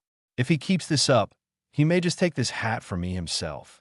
Hiruzen thought with a happy smile, knowing Naruto was truly shaping into the shinobi he knew he could become. Naruto, if this information turns out to be accurate, you will be well rewarded and compensated for not only protecting Konoha from an outside threat that could be greater than we know, but also for identifying and removing spies that have been able to hide for too long. Hiruzen stated in his Hokage-like tone and presence, making Naruto chuckle while scratching his head in embarrassment. "I like you, kid. You ever need anything, let me know. However, don't expect me to take it easy on you any days that I'm still going to be training you." Anko stated with a sadistic grin, and Naruto merely grinned back. "I'd be insulted if you did, Anko-sensei." Naruto stated, making Hiruzen chuckle at the two. He truly hoped he got to live long enough to see how much Naruto would grow. 3 days later, 10th day of training. Naruto was walking with Ibiki and Anko in the T/I Tower doing his next bout of training, the practical kind. He was here to try his hand at breaking a prisoner and getting the information from them. His targets were Zaku Abomi, Kintsuchi, and Yoroi Akato, the two remaining sound shinobi, as Dosu was found dead the previous day and one of the spies that couldn't get away from the hospital. As for the others, Misumi Tsurugi was dead from a poison that Kankuro had on his puppet's arms, and Kabuto was in the wind, but every available Umbu was on the lookout for him. Ibiki and Anko both had approached the Hokage about having Naruto do it under supervision. When asked why, they explained not only would it be good experience for Naruto, but it would also help him grow as a shinobi. He had already been on a mission where interrogation was needed and had no idea what to do. So what if it happened again? Kakashi clearly wasn't teaching effectively, and where else would Naruto learn? Better that he try his hand at it in a controlled environment than trying first in the field where screwing up can ruin things. If he made a mistake in a normal interrogation, then it was at least fixable thanks to the medics they had on hand and the experienced interrogators and guards. Hiruzen had relented, but he wanted guards and both of them in place should something go wrong. The two agreed before informing Naruto and telling him to think of ways to extract the information himself while giving him what info they had in the three targets. Ibiki and Anko made it clear they weren't going to help him in getting the information, and he had to think of the ways to torture/interrogate them himself. He had agreed and spent the previous 2 days thinking of what he could do to them and what would be most effective against each person. Of course, Naruto's main job was to extract information and get details on what Orochimaru was planning, since it wasn't hard to deduce it was going to take place during the finals for the Chūnin exams. While breaking one would be enough, there was the likelihood that each only had a piece of the plan, so having the 3 different accounts would help get a better idea of the whole plan. However, regardless of if he failed or not, it was good practical experience for him. He then stopped at a room where Yoroi was tied down to a chair, and Ibiki let him in before closing the door. Ibiki and Anko would be watching and making notes of anything that came out, as well as Naruto's methods, since he could be as cruel or kind as he pleased so long as he got the results and didn't cross a specific line. Naruto walked in and pulled a chair in front of Yoroi. Really? Out of everyone in this piece of shit village that they could have sent, they sent the loudmouth ninja wannabe from the Chūnin exams. Yoroi mocked before he was forced to turn his head as Naruto backhanded him, making him lose a few teeth. "You don't talk unless I ask you a question," Naruto stated coldly as he sat in a chair in front of Yoroi. "Now let's make something clear. You're a traitor to my village, which means I have carte blanche to do whatever I please to get you to talk, and I know how to do so while being painful about it." Naruto stated, knowing that he had to be serious and cold right now, since the safety of the village was at stake. "Now, you're going to answer my questions about what Orochimaru is planning, and before you say you're not going to answer," Naruto stated before stabbing Yoroi in the foot, making him yell in pain. Naruto then placed his hands on the arms of the chair and looked at him. "I will get the information from you, whether you decide to cooperate with me right away or not."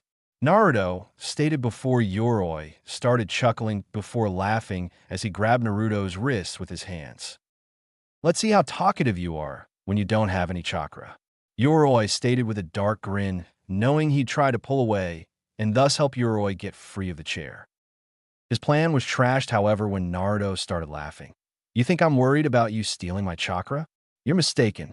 I have enough chakra that I could stand here all day and not feel tired at all, but I won't need to since you're just going to harm yourself doing this. Naruto stated with a dark smirk, making Yoroi frown in confusion before he screamed as his arms started to feel like they were on fire. What? What is this? Yoroi screamed in agony, and Naruto just smirked. Apparently Kabuto, or Orochimaru, didn't tell you just who the fuck I am. Naruto stated before leaning into his ear, I'm the Jinchuriki of the Kyuubi.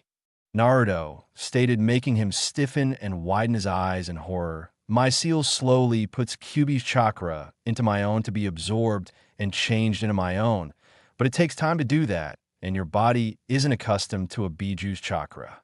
So right now the chakra is slowly eating away at your chakra coils, and the pain will only get worse the longer you're draining me. Naruto stated before he grabbed Yoroi's hands when he tried to let go. Ah, ah, ah. You don't get off that easily. Looking back on how you acted with your teammates, you were always so careful not to touch them, which leads me to believe you can't control when you start draining chakra and when you stop. So until you tell me everything, I'm just going to hold on and keep letting you drain my chakra, thus letting your coils slowly deteriorate while your body is in agony. Naruto stated, making Yoroi panic as he tried to get free, only to scream as the burning reached his shoulders and started to travel down his back. This will end if you tell me everything you know, otherwise I'll hold on to you until the chakra starts getting to your vital areas. Then I'll let go and just leave you in the agony of having your coils burned out while your chakra starts to eat away at your own body and you slowly succumb to a painful, agonizing death with no way to fix it or numb the pain. Naruto stated coldly, and it didn't take more than another minute before Yoroi was spilling his guts about everything he knew about Orochimaru's plan, including his, Misumi's, and Kabuto's roles to play when the time came. When he finished, and swore pleadingly enough that it was all he knew, Naruto released him and left the room.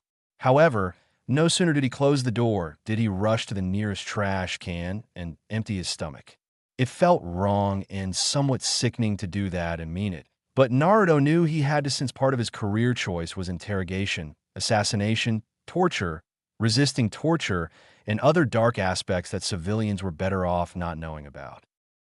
He caught his breath as he felt a hand on his shoulder and turned to see Ibiki there holding a handkerchief, which Naruto took and wiped his mouth and face with. First one's always rough. Anyone tells you differently is a liar. Just take it one step at a time, and you'll start being able to stomach it better, but you'll never truly be numb to it. Ibiki stated, making Naruto nod before he took a cup of water and splashed his face a bit with it to help him relax a bit. Once he was settled, he was led to Zaku's room while still hearing Yoroi screaming in pain for what the bit of Kyuubi's chakra had already done. Entering the room, he could see Zaku was already in rough shape since his arms couldn't be reattached, and the nerve damage was making him be in constant pain. Of course, since being there, he had received no medication for the pain, and it was only making him move in the chair more. I see you're settled in nicely. Naruto stated, going to a table where a cloth over an item lay. Fuck you, Konoha trash. Zaku snarled before hissing in pain at the movement, causing his stumps to hurt. Yeah, save a tough guy act for someone who cares. Let's just cut to the chase of things, shall we? I know you work for Orochimaru. I know he has something planned concerning the finals of the Chūnin exams, and I know he sent your team to test Sasuke after getting the curse mark, meaning you were just cannon fodder for him. Naruto stated, bringing the object and cloth with him as he sat in front of Zaku. Now, what I want to know is what he has planned and what he's going to do specifically, since your ally Yoroi didn't have all the specifics, and from what you can hear, he wasn't treated nicely before he talked. Naruto stated, making Zaku scowl, but there was some fear in his eyes since he had heard how Yoroi was said to be fearless and had a high tolerance for pain thanks to Kabuto. Do your worst, fucker. I don't care if you kill me. I'll never tell you anything. Zulu stated, making Naruto chuckle before laughing. Kill you? Oh no, I'm not going to kill you. That would be too merciful. Naruto stated before looking darkly at Zaku. No, I'm going to use this for some of it. Naruto stated, removing the cloth, making Zaku's eyes widen since it was Dosu's melody arm. You bastard! You killed Dosu! Zaka shouted before grunting as his stumps flared up. No, I didn't. Apparently he had a bone to pick with Suna's Jinchuriki and died because of it. Naruto stated, making Zaku stiffen since he knew who that was. But back to your troubles. We've studied this and know the basic workings. What I'm going to do with it is connect it to your chair so that every time you move, it will send a chime that will not only cause excruciating pain, but will make your brain start making the nerve endings flare up, causing greater pain. Naruto stated, making Zaku pale slightly. Then I just won't move, you fucker. Zaka shouted, and Naruto merely smirked. Who said that was all there was to it? Naruto stated, making Zaku resist the urge to gulp. The whole time this is set up, I'm going to be having one of our specialists cut off the rest of your arms, then your toes, your feet, then your legs, then we'll take your eyes, your nose, and your tongue. But not your ears. Oh no, that wouldn't do. After we stabilize you and ensure you're not going to die of infection or anything, I'm going to have you transported to a town in Fire Country asking people to take care of you and compensating them. However, the whole time you'll have to hear people talk about that thing, how that thing used to be a person, what happened to that thing to make them that way, what could have happened to that thing, look, it's that thing, and so on and so on. I'll have a ninja come by to check and see if you want to talk, and if not, we just move you to a new town where you'll have to hear it all again and again, since I can use this little trinket to make sure you hear every single detail and word spoken about you, but you'll never be able to do anything about it. Then, once you've broken and told me everything, will I be merciful and kill you? But if the info is wrong or becomes useless, then I'll leave you like you are for the rest of your life, as you drive yourself mad hearing everything. Naruto threatened, making Zaku pale considerably while looking sick at the thought of that. Needless to say, Zaku quickly spilled his guts, figuratively, as being in prison was better than that. Ibiki took down everything since Anko was, well, I think I'm in love. Anko shouted with hearts in her eyes. What she had witnessed was so cruel, sadistic, and unnecessarily brutal that it made Anko's heart skip a few beats and her body to heat up. She'd definitely be spending time helping Naruto now, if only to see if his stamina related to other matters too. Ibiki merely sweat dropped and kept writing down the information. Right? Maybe keep taking the information since we need to know everything. He stated, making her pout before she started writing down things too. Within 10 minutes, Naruto had all that he needed and left Zaku to stare at the melody arm in fear, since it could still be used to inflict some pain just for the hell of it. Now, it was Kin's turn, and Naruto had an idea, even if it was a bit unorthodox and maybe a tad perverted. He honestly didn't like to hurt women that couldn't fight back, so he went with the other form of torture. Entering the room, he held down a blush since, unlike the other two, Kin was in her underwear, which were both black and showed her budding figure and nothing else. The reason being because Kunoichi typically had more areas to hide things with than males did. He also idly noted that she was a C-cup. Looking up, she snarled at him, already guessing he was her interrogator/torturer. I see they made you comfortable. Naruto stated before going and grabbing a tray covered by a cloth before moving to sit in front of Kin. Do your worst, pervert. I can take pain and torture. Kin stayed, making Naruto shrug. Torture will happen, but it's not going to be painful. Naruto stated, making Kin stiffen and narrow her eyes. Fuck you, bastard. I'll bite my own tongue off before I let you rape me. Kin stated before she was slapped hard and helped by the throat. Kin looked up and shivered in fear, seeing the dark look in Naruto's eyes, as well as them flashing red for a second. Let's make one thing perfectly clear. I do not rape women. Is that clear? Naruto growled out, and Kin mutely nodded her head before Naruto let her go. Good. As for your torture, don't worry, neither myself or anyone else is going to lay a finger on you while I'm interrogating, but you'll still be enjoying it. Naruto stated, making her frown in confusion before Naruto took the cloth off the tray. Those are my bells. Kin exclaimed in shock while seeing there was something else on them that looked like weird scribbled lines. Correction, they were your bells. After examining them and then working out how they operate, I had 2 teachers of mine help me change them to suit the need I have. Naruto stated as he took the bells attached to Senbon and stabbed them at different spots in the chair before sitting and showing he had ninja wire connected to the bells and his fingers. So what? You're going to put me in a pain illusion? Kin asked, not seeing what the big deal is. Naruto's reply was merely to smirk before he flexed his fingers, causing the bells to jingle.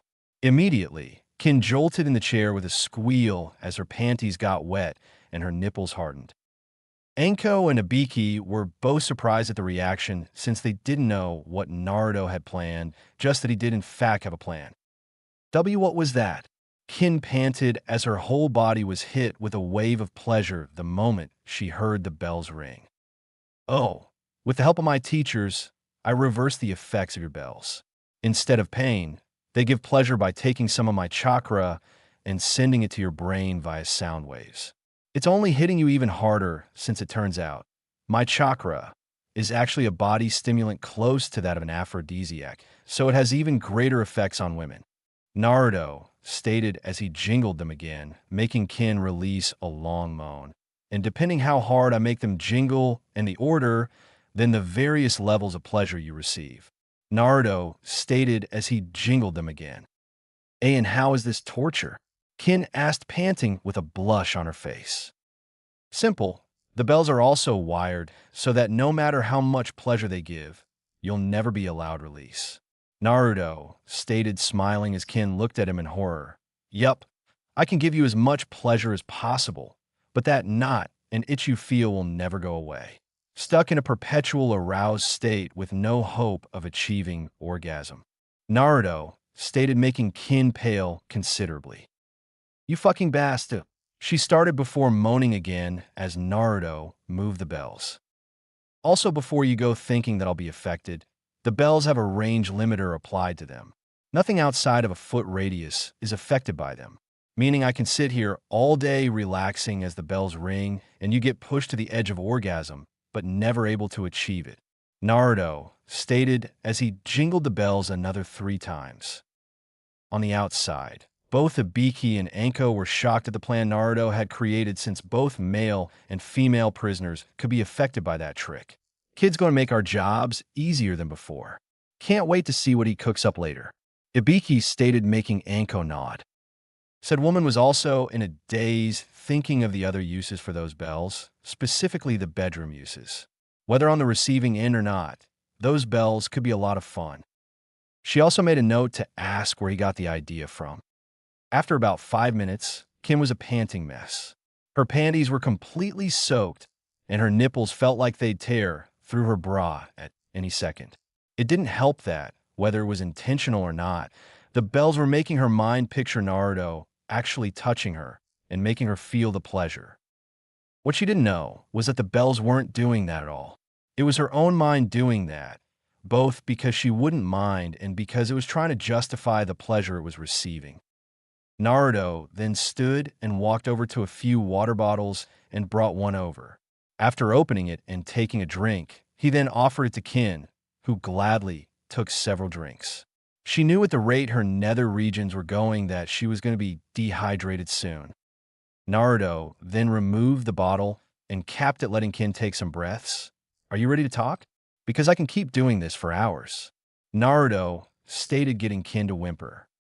Please, no more. I'll talk, just please let me come. Kin pleaded, since she couldn't fathom suffering this for hours when her body was already in this bad a shape after only minutes. Tell me everything, and then I'll let you. Naruto stated, making Kin whimper before she started telling him everything, with Ibiki and Anko taking it down in detail.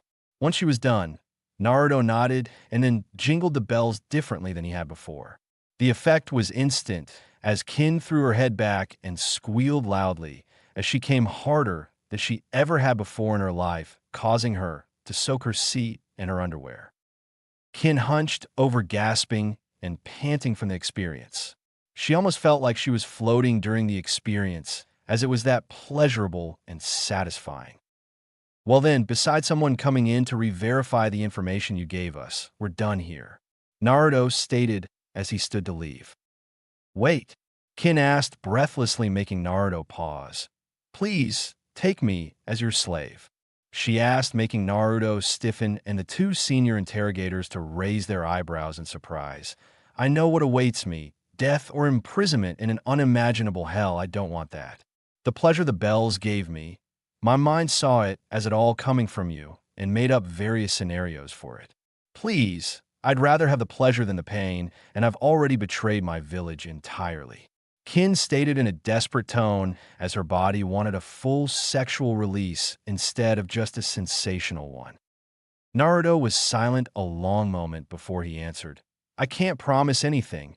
I don't know the laws and procedures concerning this, and I believe the Hokage has a say in it. If it is possible, then I will do it so long as you actually want it to happen and not just because you're in a haze of lust and pleasure. Naruto stated as he looked back at her before heading for the door. Thank you, Master. Kin stated as Naruto left and found Ibiki and Anko there waiting for him. Naruto merely looked at Ibiki as they walked to deliver their reports to the Hokage. She's not wrong in the fact all that awaits her is a cell in a prison or execution, since she not only joined a traitor's village, but also helped a plan to invade the village. While not common nowadays, captured ninja have become slaves either to the ruling authorities or the one who broke them. It was usually used for captured ninja that had bloodlines, a unique skill or trait, or considered extremely talented that offspring from them would benefit the village, should they have any. Especially if their owner had a bloodline as well, since that increased the chances of a new bloodline or a child with both. Normally, the Hokage has the final say, but usually they allow it for the person that broke them unless a lord or lady requested the person be their slave. Ibiki explained since it was true, and Naruto merely nodded. I see. Well, if the Hokage gives permission, then I will offer her the chance when her mind is clearer that it was in there. I don't want to take her in and then have her resent me because it wasn't what she honestly wanted. Naruto stated as he'd take her in if she wanted, but he sure as fuck wasn't going to exploit, force, or use her in any way. He wasn't like Zabuza, seeing someone as a tool until they managed to prove themselves enough. And he sure as fuck wasn't going to be like Gato. That's respectable, kid. Just make sure your enemies don't always know that, or they may try to take advantage. Ibiki stated since a person could have honor and respect, but you can't let it be the leading forces when in battle, since in their world the only thing that mattered was you won and lived and your enemies lost and died. Granted, there were exceptions, since capturing enemies for information, bounties, hostage exchanges, double agents, spies, etc. were always a good thing to do/have. They were more key in wartime, but having them in times of peace meant there was a chance of preventing war. Ibiki broke from his musings as Naruto nodded. I know, Ibiki-sensei. Naruto stated, making Ibiki nod as they walked before Anko chimed in. By the way, kid, where did you come up with that torture for Kin? Anko asked, and Naruto chuckled slightly while scratching the back of his head. I had help from Jiraiya-sensei and Kurenai-sensei. I had the idea when I heard some women complaining that their partners were torturing them by never letting them finish. I hadn't fully understood what they meant until later, but I figured it out and then asked Jiraiya and Kurenai for help in making the bells able to do that for the Genjutsu 2 days ago. Jiraiya made seals, and Kurenai helped figure it out for Genjutsu related, thus the final product. Naruto stated, making them blink a bit, since it was an ingenious way to use the Genjutsu since it was bulked up by the seals. Okay, just one more thing. Any chance I could get my own set to play with? Anko stated, then asked with a grin, making Naruto and Ibiki sweat drop. I guess. I need Jiraiya to make another batch of the bells, though. Naruto stated, making Anko grin as they entered the office, seeing Hiruzen and Jiraiya there. The three then lost all relaxation and faced the Hokage seriously. Sir, we have a serious problem. Ibiki stated before they gave the three detailed reports on the matter at hand, as well as the situation Naruto just found himself in. By the end of it, Hiruzen looked and felt a decade older. I'm seriously getting way too old for this shit. Hiruzen stated, getting chuckles from the others. You could always hand the hat over to me now, Gramps. Naruto stated with a grin, making Hiruzen chuckle. Sorry, Naruto. While you are indeed improving and getting closer to that goal, you're still a ways off from getting the hat. Hiruzen stated, making Naruto pout, slightly getting more chuckles from the group. Hiruzen then straightened himself and grew serious. Regardless, I want all Umbu recalled to the village and heavier patrols. I also will want extra members disguised around the nobles and civilians. Jiraiya, the snake summons will be your primary concern. Hiruzen ordered, going into full Hokage mode. Jiraiya nodded. Got it, but I'd also like to enlist Naruto and his clones in setting up a trap field outside and inside the village. The kid nearly took my head and my arm when I tested him in trap making, and I can only imagine what he'll do if we give him better supplies. Jiraiya stated, making them raise an eyebrow and look at Naruto. My pranks kind of gave me an in-depth knowledge of wires, subtlety, intricacy, and layers of attacks. Naruto chuckled, slightly scratching the back of his head. Very well. Naruto, you will have a few days before the finals to set up the outside traps. The inner traps will have to be done during the finals, when we can have those not attending moved away from any potential fighting. Jiraiya, you work with him on the layouts, since we can have our forces lead the enemy into the traps, as well as know how to avoid them. Hiruzen stated, making the two nod before more specifics were discussed. 4 days later, 14th day. Naruto quickly moved his weapon to parry the attack aimed at him by his sparring partner, and then quickly pressed the attack back, pushing it into a deadlock. Said opponent was a beautiful woman with purple hair and rust-colored eyes. This was Yugao Yuzuki, Umbu's squad leader and swordwoman of the village and Naruto's sword trainer. While Jiraiya was away, he had stopped in Wave Country and heard about what Naruto had done. However, he also knew about certain traditions and rules the 7 swordsmen lived under. With that in mind, he explained some things to the people of Wave, and they gladly helped move the 2 graves to within Wave's borders and had 2 proper headstones crafted and put in place while Jiraiya took the sword to give to Naruto. It was in the written report by Sakura, Tazuna, Kakashi, and Naruto himself that Zabuza stated Naruto had beaten him regardless of if Kakashi had wounded him or Gato's thugs had killed him. Because of this, under tradition and code followed by the 7 swordsmen, the Kubikurabocho belonged to Naruto now. Naruto had objected at first until Jiraiya informed him of the traditions and the fact that someone at any time could just walk up and take the blade, meaning that Zabuza's blade could end up in the hands of someone who wouldn't respect it like it deserved.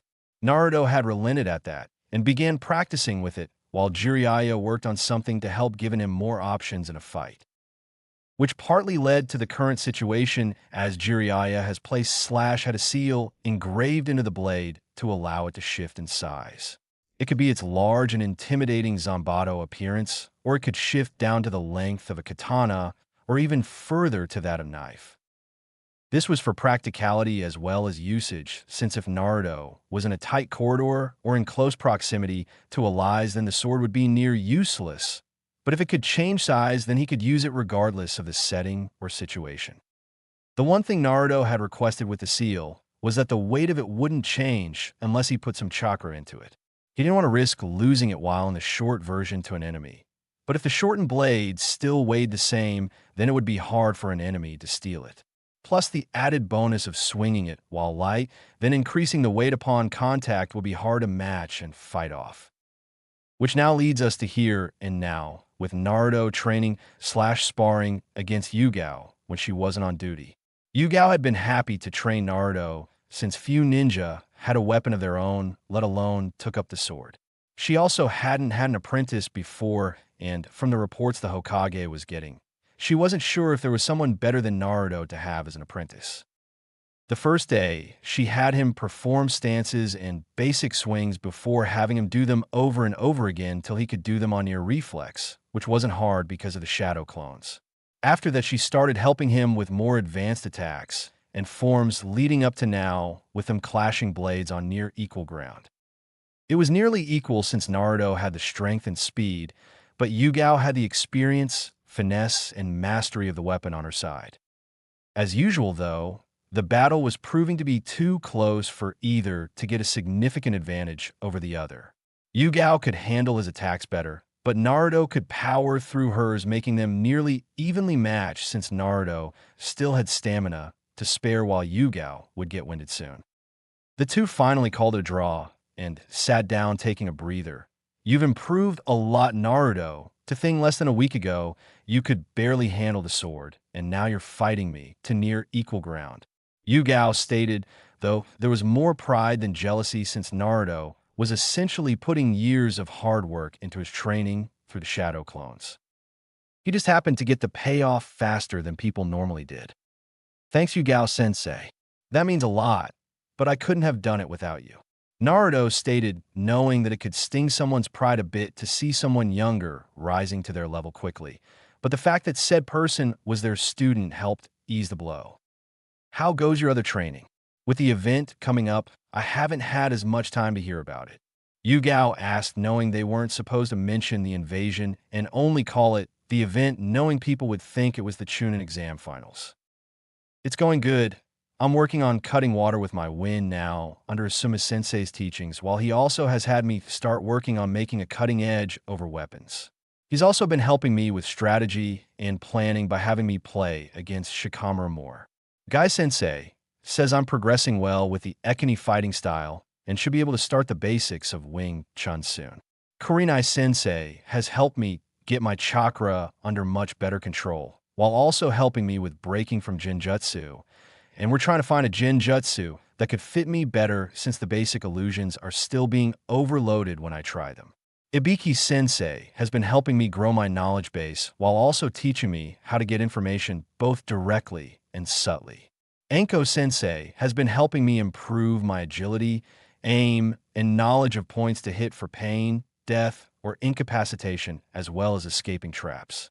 Jiraiya-sensei has been helping me with strength, speed, sealing, control, patience, and ninjutsu. Naruto stated, since it meant a lot that he was getting help from so many people to make him into a better shinobi. Yugao smiled. Well, you'll be making quite the impression during the finals then, won't you? She asked, and he grinned and nodded before they started working again. 1 week later, 21st day of training. Naruto could honestly say the past week could only best be described as busy, as he hadn't done much else besides sleep, eat, plan his traps, and train as much as he could. If one of his teachers wasn't available due to preparation for the final/invasion, then he was refining the different areas further and trying to expand on others. Today, though, was different. Jiraiya had informed him that he had something special planned, and it wasn't toad summoning. Naruto had done toad summoning 3 days prior and got to know a few of the toads before summoning the boss toad Gamabunta.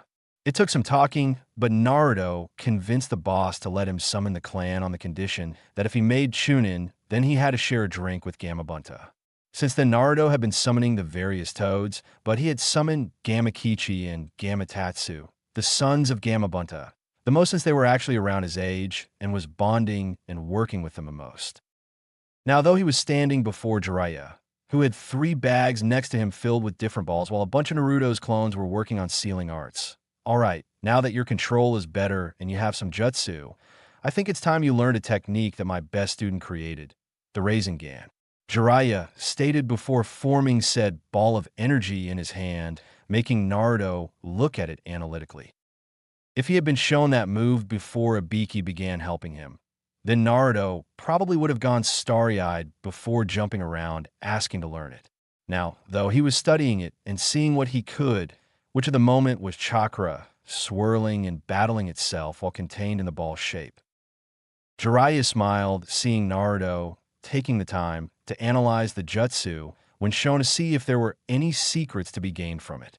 It was leaps and bounds beyond how he was 3 weeks ago. Now, this jutsu is a close combat in your face type of jutsu, Jiraiya stated as he slammed the ball into a boulder, destroying it into small pebbles. Naruto merely raised his eyebrows in surprise as Jiraiya turned to face him. All right, now the first step is rotation. He stated, handing Naruto a water balloon. Your job is to rotate the water to the point that the balloon bursts. Jiraiya stated, taking his own balloon, causing it to instantly explode.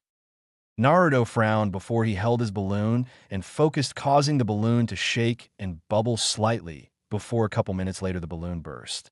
Jiraiya was actually surprised as it took him 3 days to get the first step done, but he also knew that Naruto had way more chakra than he did, so the force wasn't that hard to create for him.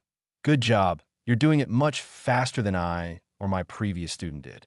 Now I want you to keep doing it until you can do it nearly instantly, since your opponent could take advantage of the time it takes you to make the jutsu regardless of how little time it is. So the shorter time the better, since it will give your opponent less time to react. Jiraiya stated, making Naruto nod before he sat down and took the bag of water balloons and got to work. An hour later had Naruto bursting the balloon at 1 second of activating the churka, which Jiraiya told him was the best they could hope for since it was actually faster than that. The reason being is that it took Naruto a quarter second to think to do it, 1/4 to actually do it, 1/4 for Jiraiya to perceive him doing it, and finally 1/4 for Jiraiya to react to it. So in reality, Naruto was getting it done in about half a second despite them not being able to track it faster.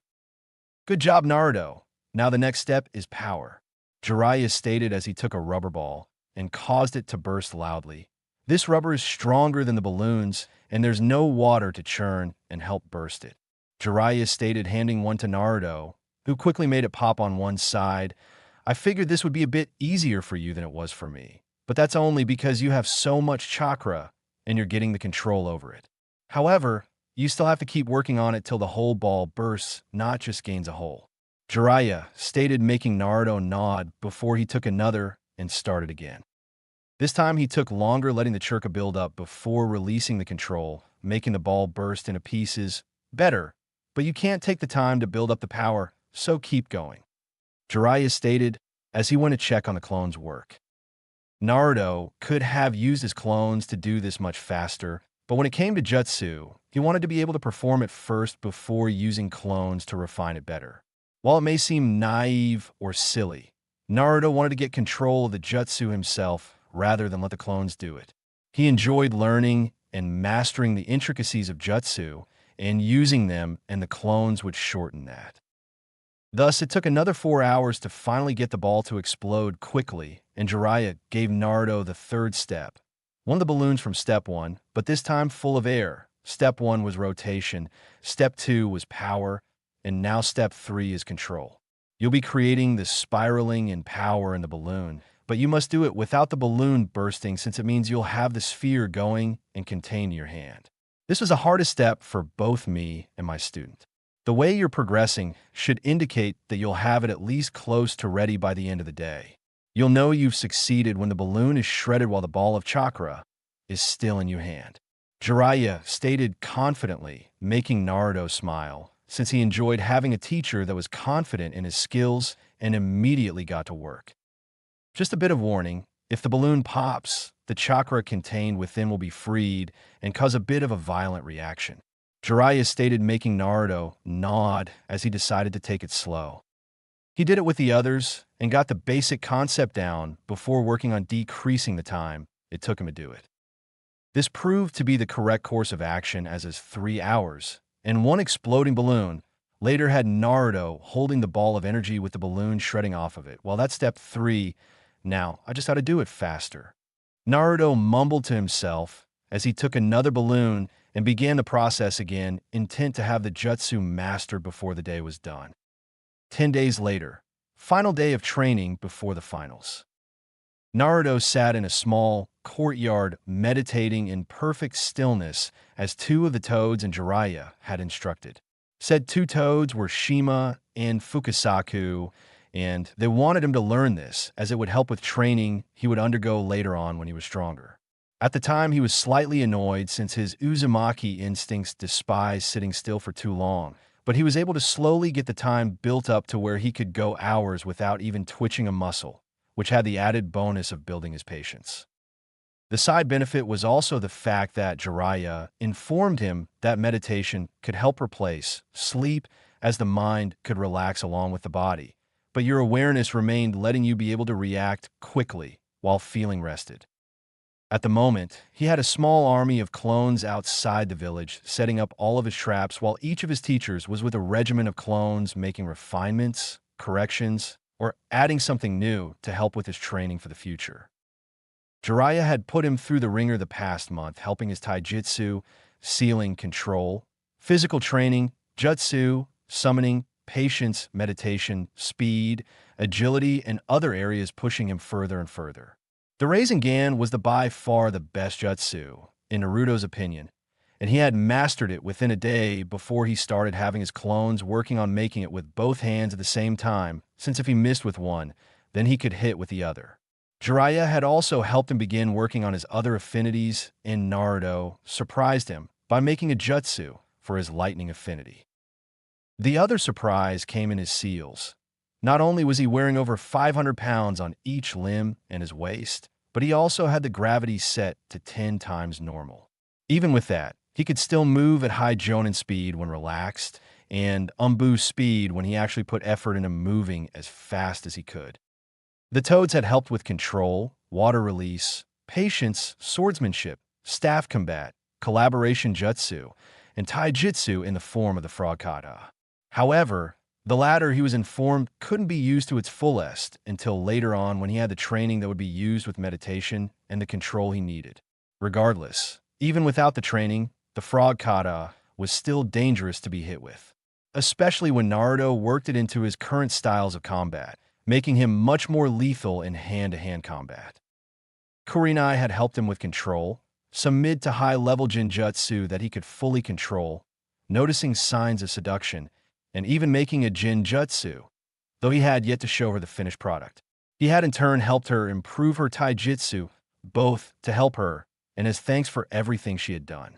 Kurenai had thanked him and given him a kiss on the cheek as well. Anko had helped with his accuracy, as well as learning to throw Sanbon with deadly or incapacitating accuracy. She also covered points to cause pain, death, and incapacitation while helping with his agility, flexibility, and taijutsu. She also showed her own brand of torture techniques and traps, which Naruto took note of to add to his already impressive repertoire of trap makings. With Asuma, he had gotten his wind affinity under control and had made progress to fully mastering it. Naruto had mastered the trenching knives, and Asuma had even surprised him by giving him a unique set that were a little wider and had spikes along the handguard. Thus, they were as much a punching weapon as they were a stabbing and slashing weapon. They were even more versatile as they had a small knife point on top of them as a way to block and stab.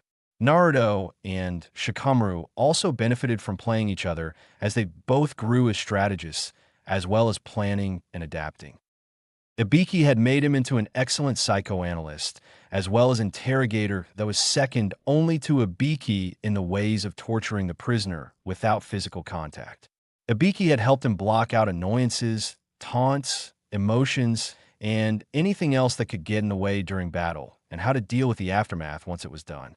He had also helped heal some of the psychological wounds Naruto had suffered at the hands of the village, since one could only be treated as a nuisance, less than human, something that shouldn't be in the village, or as a threat while being glared at constantly, without having some form of wounds to you, both psychologically and emotionally. It had actually made Ibiki want to drag half the village in and see how they liked psychological trauma being done to them and not being able to do anything about it.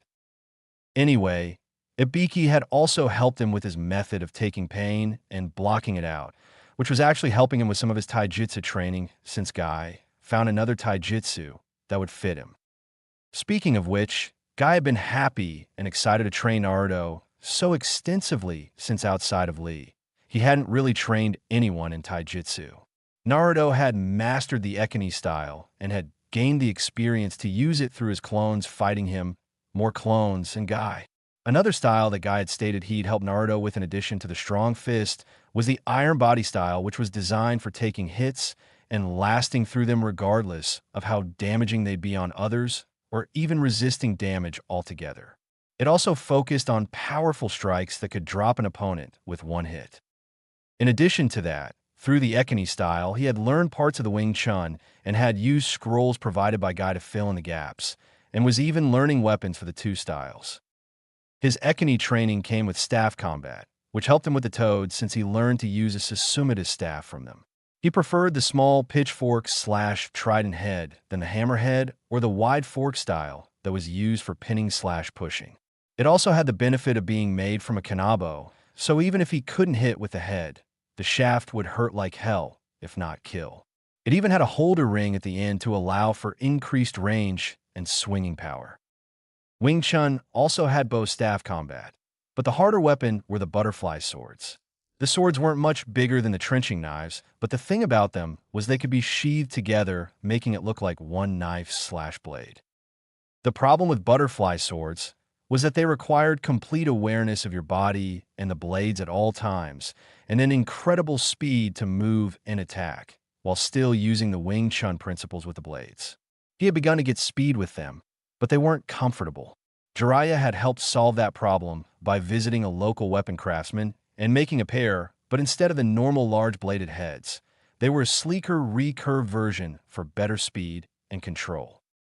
Since the change, Naruto had gotten better with them and was fighting even more efficiently and progressing better.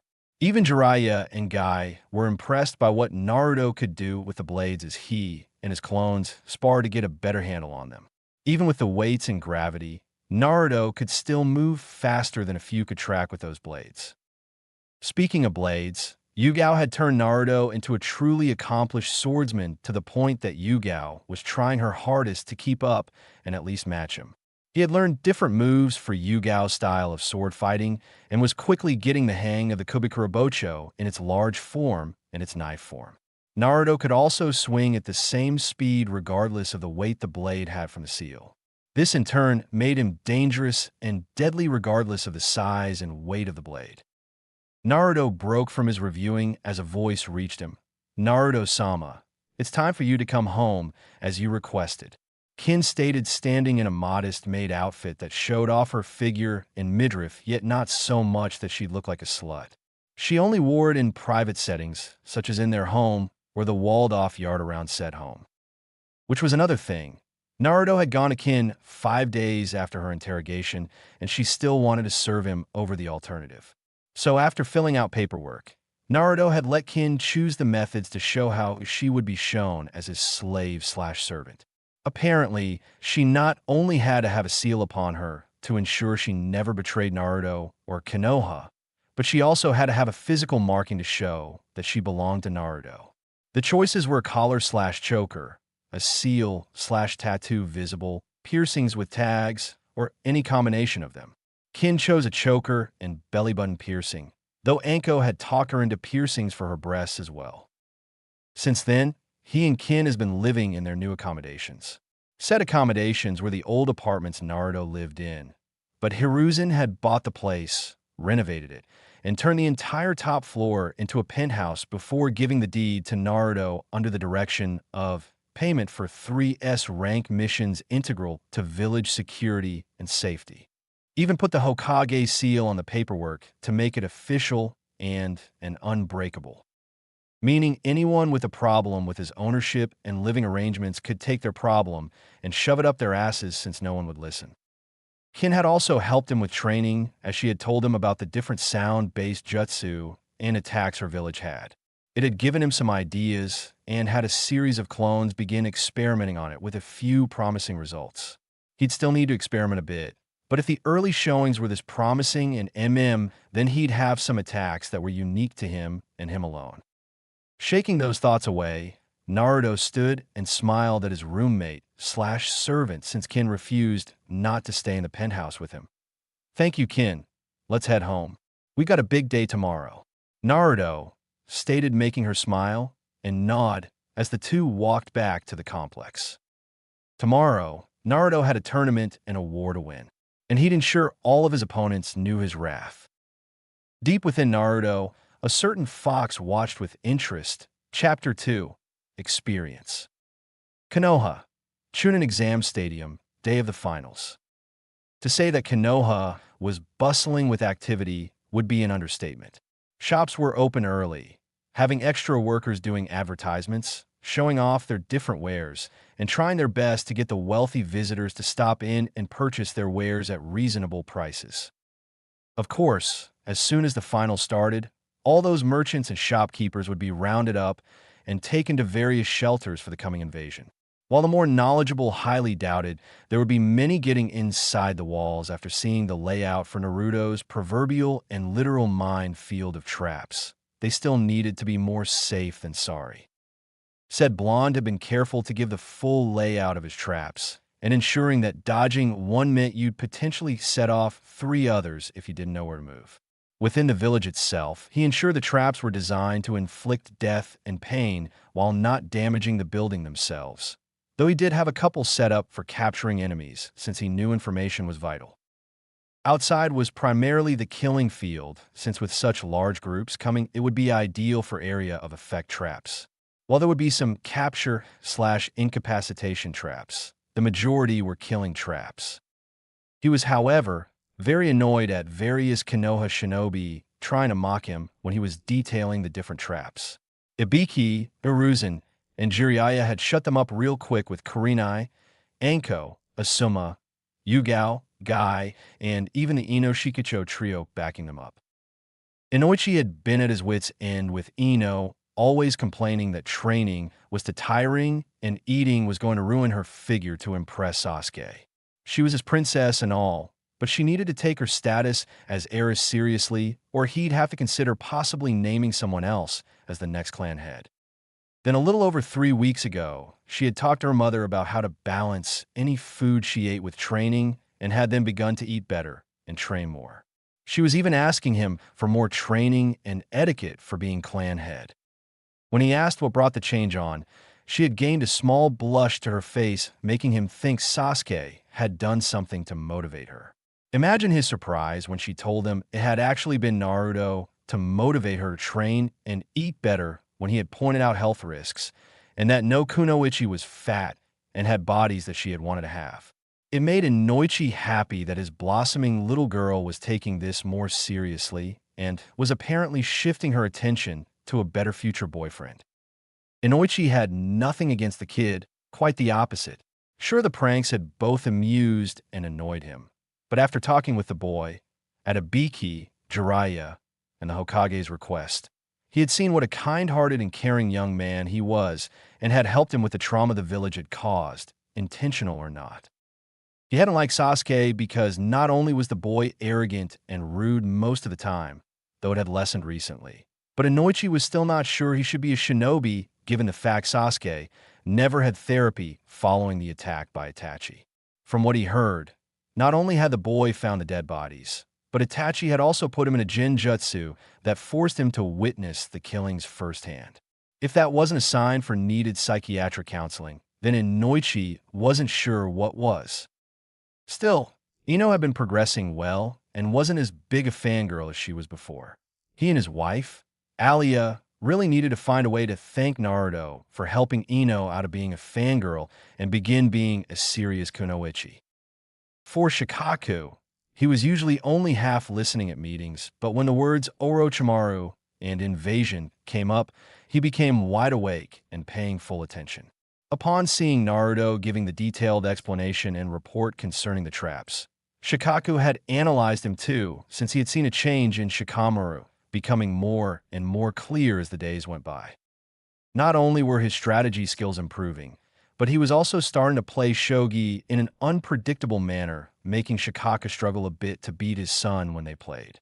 If he applied that same principle to his combat strategies, then his opponents would likely struggle to keep up.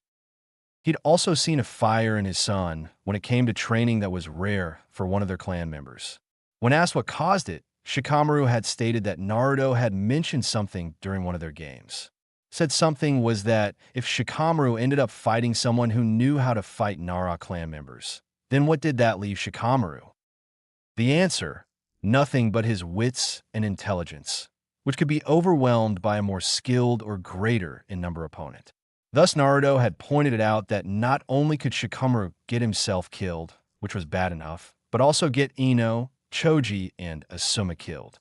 However, Naruto had informed him that there was a much worse possible fate for Ino if she were to be captured. As such, Shikamaru had stepped up his game, no pun intended, to get a wider variety of attacks and options when on the battlefield. Thus, despite it being a lot of work and a drag, Shikamaru had spent time learning more of his clan arts as well as starting elemental jutsu, with his element being lightning. Shikaku had been surprised at the turnaround, but had understood the drive behind it. Of course, Yoshino had loved it, claiming it came from her side of the family, and Naruto had merely found the right motivation to bring it out. Shikaku was just glad she was focused on their son trying harder and thanking Naruto, then smacking Shikaku with her frying pan. Choza was similar to Shikaku, as Choji had come home one day and wanted to up his training. Choza, not seeing a problem with it, agreed and upped his training and was surprised to see how strongly he was going at it. Choza had gotten a similar explanation that Shikaku did, but with the addition that Naruto had explained to him that hurting those who threatened your home, families, and friends didn't make you a bad person. Rather, it put you in the right to harm that person for daring to threaten what you decided to protect. There were limits, of course, to how far one should go in certain situations, but the important thing was to be ready when those situations came up. Choji still didn't prefer to fight, which was understandable, but he wasn't going to hold back against an enemy anymore either. Choza and Chara, Choji's mother, were happy with that since they didn't want Choji getting wounded or dying in the field because he wasn't willing to fight an opponent seriously. In short, the original Ino Shikicho were very much thankful and indebted to Naruto. Thus, they were going to back him up, especially when the Hokage and Jiraiya had such confidence in his skills. Said confidence and backing was rewarded as Naruto detailed the layout of his various traps, both inside and outside the village, should any enemy get inside and then flee. Those fleeing could be herded towards the traps after all. He then outlined which traps were activated by wires, which by seals, and which by a small pulse of chakra, as well as which traps were lethal, incapacitating, or capturing. By the end of it, all the hecklers had shut up and were amazed at the intricacies in the traps as well as the power in seals. The Umbu present were a little less surprised, at least by the traps, since they knew how good Naruto was with pranks, hiding, and outrunning/outlasting pursuers. Naruto had stuck around to answer any questions before heading out, so the various groups could memorize the layout and then get rid of the outline since an enemy spy could find it and warn others. At the here and now, though, we find various people, both from Konoha and not, filling the stadium to watch the fights. Well, the majority were a good-sized chunk were there to either attack Konoha or ambush the attackers when the time was right. Among those there from Konoha were the different genin that didn't make it past the qualifiers and their jonin senseis, minus Kakashi, of course, and Kin with all of them sitting together. When asked why Kin was sitting with them, the jonin merely stated that she had decided to stay in Konoha and the jonin were ensuring none of the drunker members of the village tried anything. Anyway, all of them were excited to see the fights, though Asuma and Anko had placed bets on Naruto winning the whole thing. It may have looked bad to bet against Shikamaru, but Asuma had placed a bet on Shikamaru winning his first match. He had done so mainly at Naruto's prodding, and since the kid had the devil's luck, Asuma decided to go with his advice. It wasn't that Asuma didn't have faith in Shikamaru, but you never did know when that lazy Nara tendency would kick in and make him decide it was too much work and then forfeit.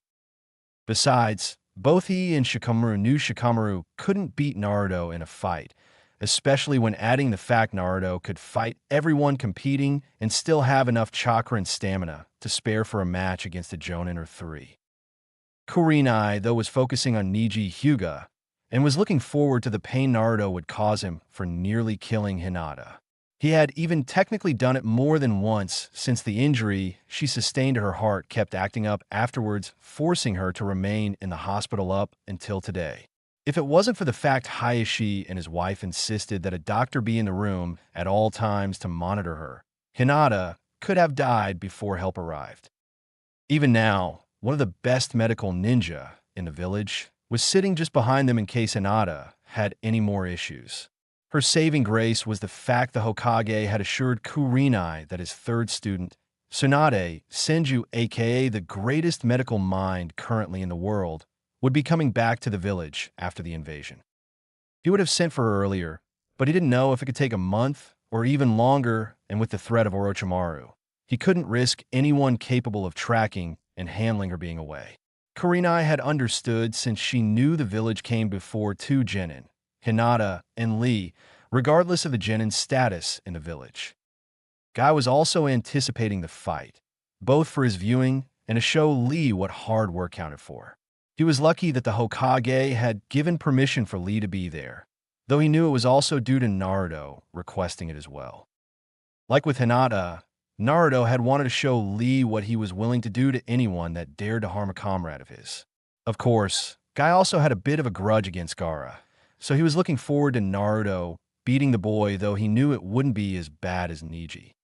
Despite the seriousness that Naruto showed, Guy knew he couldn't hate Gaara that much just for the fact Jiraiya had informed him of Gaara's life. While Naruto had the emotional and psychological trauma of being hated and glared, Gaara had it intensified by constant assassination attempts that his own father condoned, and it was even worse when Gaara's own uncle tried to kill him. That had been the breaking point for Gaara's mind. As such, Naruto couldn't hate him as much since his village and father had turned him into what he was. Neji, however, was choosing to be like this. He was smart enough to realize that Hinata had no chance at all at defeating a Jonin-level opponent when she was only 3, let alone a Jonin with years of experience and training. So yes, Neji was in some deeper shit than Gaara was, but Naruto fully intended to make them pay for their transgressions one way or the other. The Jonin broke from their musings as Sakura spoke up.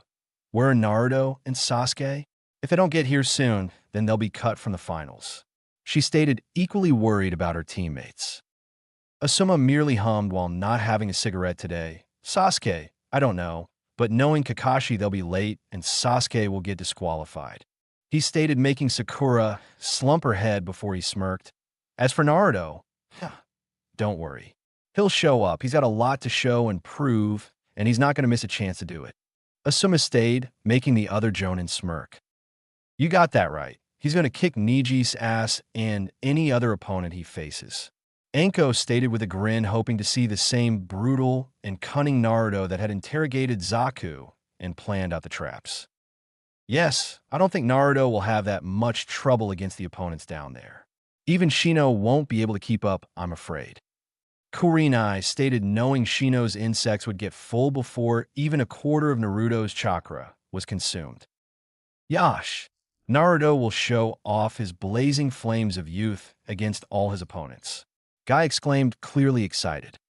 The Genin merely looked at the Jonin in confusion, since they had blatantly stated that none of the contestants down there had a chance of defeating Naruto. Sensei, shouldn't you have more faith in Shino?" Kiba asked in confusion, and Kurenai merely smiled. "I have faith in Shino. I believe he can defeat his opponent and the next person he faces. However, I know for a fact he won't be able to defeat Naruto. He's too dependent on his bugs, and such a thing is useless against Naruto," Kurenai stated, not looking from the arena floor. "You mean because of his huge reserves, right?" Choji asked, making the other Genin blink, as Kurenai nodded. "Huge reserves? What do you mean? His chakra pool can't be any greater than any of ours," Tintin stated, making the Jonin and a few other ninja nearby chuckle. "Tintin, Naruto has more chakra than any of us, including the Hokage," Guy stated, shocking the Genin there. "That's why he struggled so much in the academy. He couldn't do a normal clone because he was trying to strangle his chakra to the point he could make 1 or 2. If he had just let it flow and made as many as possible, then he would have passed easily," Guy stated, since he had heard how Naruto had the opposite problem that Lee did, and the Hokage had taken it up with the different educators on just why no one thought to test Naruto or Lee on their chakra capacity to see if they could even attempt to do the standard graduation test. With Lee, they made the excuse that they figured the boy just didn't like jutsu, but what pissed Hiruzen off was the so-called excuses about why not for Naruto, meaning he was lucky enough to even be in the academy, and some other borderline law-breaking remarks. Needless to say, Ibiki had some new clients after that discussion, and Hiruzen made it a new standard that they had to test the Genin's chakra capacity every 6 months. No excuses. Guy broke from his musings at the sound of the Chūnin, gawking and chuckled to himself. It was a natural reaction to someone so young having more chakra than season a Hokage, but still amusing to actually see. And it's for that exact reason that Shino can't defeat Naruto. By the time his bugs will drain enough to affect Naruto, he'll be in the middle actually fighting Naruto. Shino is smart and skilled, but he focuses on his bugs too much and leaves his body weak to close combat. There's also the fact he has no defense against jutsu. Kurenai stated, since after seeing Naruto broaden his skill set, she had begun to do the same and had encouraged Shino to do so as well. The quiet boy had asked what brought the subject up, and Kurenai had replied that she was helping another genin with Genjutsu, and it made her realize she overspecialized. She then hypothesized what would happen should she ever fight someone that was better in Genjutsu, or one of the few that could be immune to it. The answer was obvious. Defeat followed shortly by death or capture. She then posed to him the question of what if he faced an opponent that had survived facing Aburame opponents before, or that had too much chakra for his insects to feast on, or faced an opponent like the Raikage who could coat his body in lightning. Again, the answer was obvious. Defeat followed shortly by death or capture, with the first and third opponent likely resulting in his hive being harmed. Shino has taken the discussion to heart and began working to improve his taijutsu and strategy, as well as getting a second hive of insects to add more variety and versatility to his choices, particularly a type immune to poisons and toxins that were harmful to other insects and even humans. She had told him to seek out Naruto after the finals for help, since if a Jonin wasn't available, then Naruto was the next best choice for helping him train. She broke from her thoughts as Sakura spoke again. "How come you guys know about this?" Sakura asked in confusion, and Anko grinned. "Because we helped train the kid for the past month." Anko stated, grinning, making the genin look confused. "Isn't that a conflict of interest?" Hinata asked, and Asuma shook his head. "No, we never talked with Naruto about what our respective student knew or were being trained in, and we never talked with them about what Naruto was training in or knew. Anko isn't in conflict since she's not the proctor for the third section. Besides, the Hokage signed off on it along with Naruto's new teacher," Asuma stated, since there was no point in hiding that fact. "New teacher?" Sakura asked in confusion. "Yeah, Naruto, depending on how he does in the finals, is being taken as a private student to Jiraiya of the Sannin. He was very unhappy about Kakashi not properly teaching Naruto, since Jiraiya was friends with Naruto's parents. Both he and the Hokage were also very pissed at the fact Kakashi had decided to train Sasuke for the month while ditching you and Naruto. So depending on how Sasuke and Naruto do, will reflect what happens to Kakashi for his blatant negligence." Anko stated, knowing Kakashi was screwed beyond all measure. "So what happens to Sasuke and if Naruto is taken as a private student?" Sakura asked while feeling a little conflicted about this. "Well, you'll be put on the auxiliary roster until a third member for your team is available, unless the Hokage decides to send you with another team or Jiraiya has Naruto join your team for missions outside of D rank," Asuma stated, making Sakura frown in thought. "If such a thing happens, I would start looking for ways to improve your skills and talents if Kakashi doesn't, and that's if Kakashi is still a sensei after the Hokage's punishment," Asuma stated, making Sakura nod slightly. "Hee. I'm sure quite a few of the genin will start expanding their arsenals after seeing what Naruto can do. Well, the smart ones will anyway," Anko stated, knowing that comment would make the genin watch Naruto's fight much more closely. Before anyone could say anything else, they had to turn their attention back to the arena floor as the proctor, named Gunma, arrived and began the announcement for the start of the finals. Hiruzen, who had just welcomed the Kazekage to the Hokage booth, stood and walked to the railing. "Welcome everyone to the finals of the Chūnin exams," Hiruzen stated, making many in the crowd cheer. "I hope you all will be impressed with the skills and show that the new generation of shinobi will present. Let's begin." Hiruzen stated, making a good mini cheer while he smirked at seeing Naruto just relaxing on the wall on the opposite side of the Kage viewing platform. All right, will everyone except Naruto, Uzumaki, and Niji Hyuga please leave the arena floor? Gunma called as Niji was left standing there smirking as if it was obvious that he was going to win. Naruto, Uzumaki, please come down. Gunma stated before there was a loud crash in the arena across from Niji. Everyone, minus Naruto's teachers, wondered what happened as the dust cloud hung around. When it cleared, everyone was surprised as they saw the new and improved Naruto.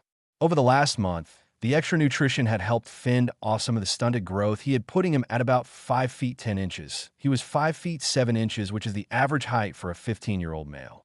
He stood there in a pair of black ninja pants with crimson stripes going down the outside of the legs, and what looked like 2 kunai holsters on his leg, while his feet were in a pair of black boots that went up his calf and had his pants tucked into them.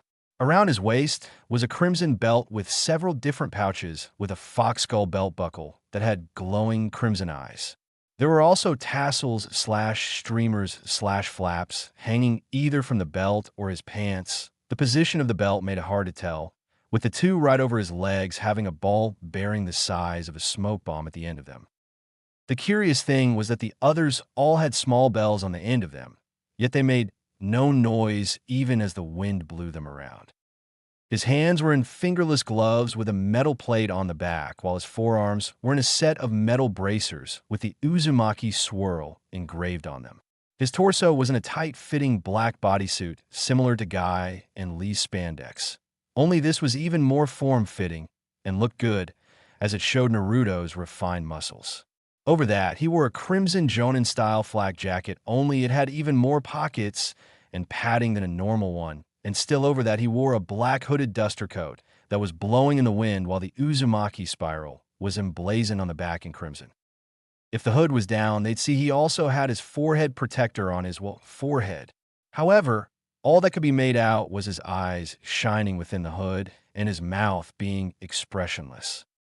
All in all, it was like night and day when comparing how he was now to how he was a month ago. All the males looked on in surprise, while the women all blushed, whistled, drooled, shouted in glee, suppressed a nosebleed, or gawked at the appearance, as his clothing showed off his muscles and body really well. Even Sakura and some of the married women were blushing at the sight of him. Gama merely smirked. "You cut it close, kid," Gama stated, and Naruto merely turned his head towards him before back to Niji. "I was here the entire time. I just didn't want to be down here where the air stinks," Naruto stated, confusing everyone before he continued. "Since everything that comes out of my opponent's mouth is a load of bullshit, the smell quickly becomes unbearable," Naruto stated, shocking many at him, cursing while Anko laughed and Niji glared heatedly. Then again, that could just be the stink of his fear. Naruto continued as he egged Niji on, making him more and more infuriated, while Anko was just laughing in the stands. Gama merely snorted before he called the match to start and quickly jumped away as Naruto and Niji merely stared at each other. Well, Naruto stared since Niji was glaring at him. Before Niji could say anything, Naruto moved his arms, making Niji jump back and take his gentle fist stance. "Little jumpy, aren't we?" Naruto asked with a smirk as he removed his coat and then his vest, making many women in the stands whistle in appreciation since it let his upper body be displayed to them all. Poor Hinata was blushing red and had steam coming out of her ears, but she was endeavoring not to faint simply because her perverted side would not be denied the chance to see Naruto's body. Kurenai was blushing too, while having a bit of drool as she imagined that body over her pleasuring and taking her when she swore herself to him. It was making it a bit uncomfortable to sit there as her panties were getting wet. During the month, she had bonded with Naruto and was actually seeing all the things Hinata found attractive in him. She honestly gained her own crush/growing infatuation with him. It only grew the more time they spent together, whether training, talking, eating, or just relaxing together during the month. Anko was just straight up eye-humping Naruto's form while drooling a bit. Sure, she had seen some of his improved body in training, but his training clothes were normally what remained of his jumpsuits and the like, which hid his body rather well. Now, though, his body was practically on display, with only the thin layer of fabric separating her from seeing his naked muscle body. Temari was blushing while her mind couldn't comprehend the before and after images for the loudmouth she saw at the start of the exams. Holy shit, he's ripped. What the hell has Konoha been feeding him? Temari thought, as the Naruto of a month ago didn't have that kind of body, at least that she saw since his clothes were baggy, and was wondering what the hell he did to gain it in such a short time. Kin was also blushing since she had seen her master come out of the shower a few times, though thankfully, or perhaps regrettably, she had only seen him without his shirt on. However, she had gotten some new doses of pleasure as Naruto, after her requests and endless begging, had given her massages that included her breasts, ass, and pussy. And although Naruto had only used his hands and tongue so far, Kin had been a panting, quivering mess from the pleasure and had tried to return the favor, but had only been successful once. Said one time was when Naruto came home angry because he heard Hinata's injuries had been causing her to nearly flatline multiple times. Kin, seeing the frustration, decided to help and immediately push him on the couch before undoing his pants and giving him a blowjob. Said activity had lasted over 20 minutes before Naruto finally released and filled Kin's throat and mouth, which she swallowed before cleaning Naruto. Naruto had thanked her, and she happily kissed his dick and told him anytime. It wasn't that her master didn't want to give her pleasure and get as good as he gave, but for the month he wanted to stay focused on beating his opponents over bedroom fun. Kin had completely understood since she knew her master was rather protective of his comrades and village, and what Neji and Gaara had done was cross several lines that in Naruto's book you were never to cross. That didn't stop her from trying to seize another chance to relax her master if the opportunity presented itself, though. Even if one hadn't presented itself yet. Back to the field, Naruto sealed his coat, vest, and bracers away before popping his neck audibly. Before Neji could react, Naruto began to fly through hand seals, making him go on edge and making the various ninja look on in surprise at the speed. After the 50th, or was it the 80th, seal, Naruto spoke, ninja art, field of life. Naruto stated as he slammed his hands onto the ground, causing a yellow bubble to spread across and envelop the field. When it reached the wall and stopped, a couple of pulses began echoing through the bubble as Naruto stood there. Neji merely looked around in confusion as his Byakugan showed the field was covered in chakra, but nothing was happening to him, the field, or his opponent. So what was the point of this jutsu? Up in the stands, the Jonin and Genin were confused as well as they hadn't heard of this jutsu before, and the Jonin didn't recall Naruto ever mentioning this jutsu to them. Any idea what that jutsu does? Asuma asked, making his comrades shake their heads in the negative. No, Naruto mentioned he had something planned for Neji in their fight, but he wouldn't tell me anything other than it was going to let him keep a couple promises. Kurenai stated knowing he had promised Hinata to win, promised her that Neji would suffer, and quite possibly promised Hayashi something as Jiraiya had told her that Naruto had met with the clan head and his wife during the month. Naruto didn't tell her what was discussed, just that he had another promise to keep when it came time for fighting Neji. Kurenai broke from her thoughts as Naruto cracked his knuckles audibly as he looked at Neji with eyes cold enough that it wouldn't be surprising if Naruto could cry ice. Now Neji, I believe I owe you an untold amount of pain. Naruto stated as he looked at his opponent that would soon be his victim. Please, fate has already declared dash. Neji's rant was stopped as he felt a stinging pain on his cheek. Feeling it, he found he was bleeding from a cut to his cheek, and he finally saw, thanks to his Byakugan, that there was a kunai embedded in the wall behind him. He also took note of Naruto's hand being out towards him as if he threw something. There's that arrogance and cowardice again. I'll inform you now that I intend to beat you in taijutsu, but since I despise the stink you release every time you talk, I'm going to inflict other forms of pain on you every time that stink arises. Naruto stated as he lowered his hand and began walking towards Neji without a care in the world. Niji glared as he was getting tired of Naruto running his mouth and charged at Naruto with a palm strike. However, all he hit was air as Naruto spun around his arm and then drove his elbow into Niji's neck, while Niji also felt the ball-bearing slam at his back, sending him tumbling forward from the force of the hit being added to his own rush. Niji stopped himself after a few feet and looked to see Naruto merely standing there still staring at him with the cold blue eyes. Niji was starting to despise that look, especially as it reminded him of how some of the main branch looked at him, as if nothing he did mattered, as if he was a lowly insect and they were an almighty being. It was infuriating. Niji stood up and charged right at Naruto, only for him to sidestep and stick his leg out to trip Niji, causing the Hyuga prodigy to fall face first into the dirt. Naruto merely stood there still looking at him as Niji got up and wiped the dirt from his face. Or rather, he tried to get up as once he got to his hands and knees, Naruto kicked him right in the ass, sending him back into the dirt. Get up. Come on, get up. You're the great Hyuga prodigy, so get the fuck up. Naruto stated before walking around and punting Niji in the ribs, sending him skidding away. I said get up.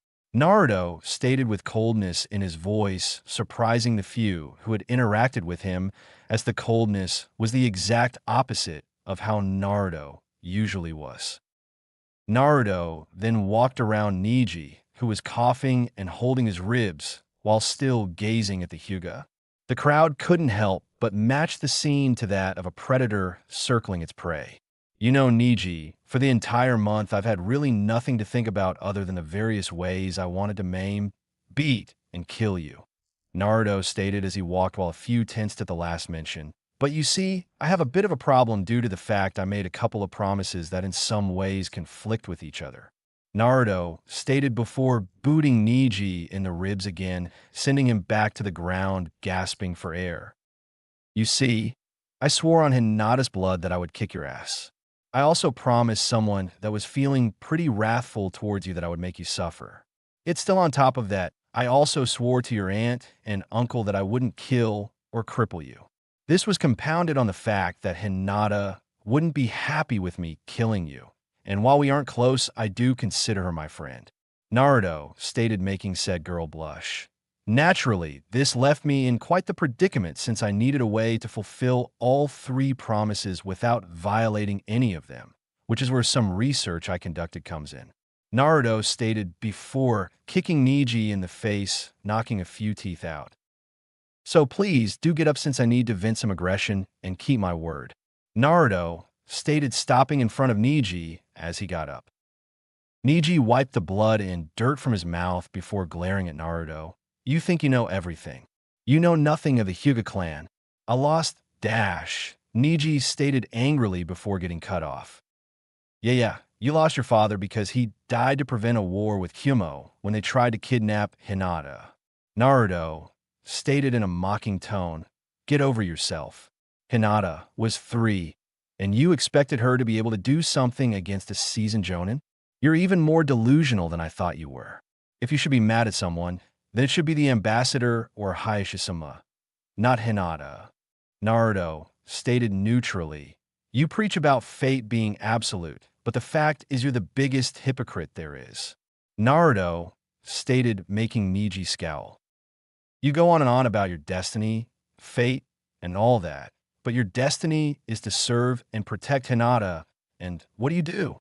You attack her, beat her, put her down, and nearly kill her, when the moment she was your opponent you should have surrendered knowing you would never strike her. Thus, you're a lying, hypocritical sack of shit, Naruto stated, making Niji grit his teeth in anger. Niji then launched at him with a palm thrust that Naruto deflected before catching the arm under his own and delivered 3 brutal punches to Niji's gut before giving a punch to the face and then a backhand to the face. Naruto then grabbed him by his robes and slammed his head into Niji's face a few times, ensuring his forehead protector made contact with Niji's nose, causing it to break. Naruto then lifted him off the ground before slamming him back first into the dirt and then kicked him away. Rolling his shoulders, Naruto merely stood there as Niji tried to get up, You see Niji, I know it makes you tick. You claim fate controls everything not because you believe it, but because it's your excuse. You use fate as a crutch. Naruto stated as he walked towards Niji before kicking in the face, causing him to roll over. You use it to justify anything you do that would normally get you in trouble and to give cause to vent your anger. You knew fully well that you couldn't beat Hinata if both of you were serious about winning. All she'd have to do is activate that pretty seal on your forehead, and you would have lost instantly. So what do? You tear down her confidence. You break her spirit. You twist and manipulate her feelings towards family to ensure she can't possibly fight at her best. I saw it when Lee was fighting Gaara. You were angry and scared at what you saw because Lee's skills were something you thought a dead last could never achieve.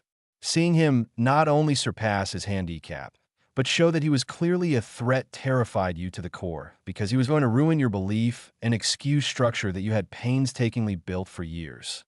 Naruto stated shocking Niji's team. The crowd, though, was stunned at how analytical Naruto was being as he planted his foot on Niji's chest. You see, Niji, I know how to set you off. I know how to make you angry. I know how to make you lash out. I know what makes you think, what makes you react, and I know how to tear you apart. Naruto stated, stomping hard onto his chest, making him gasp and cough up some blood.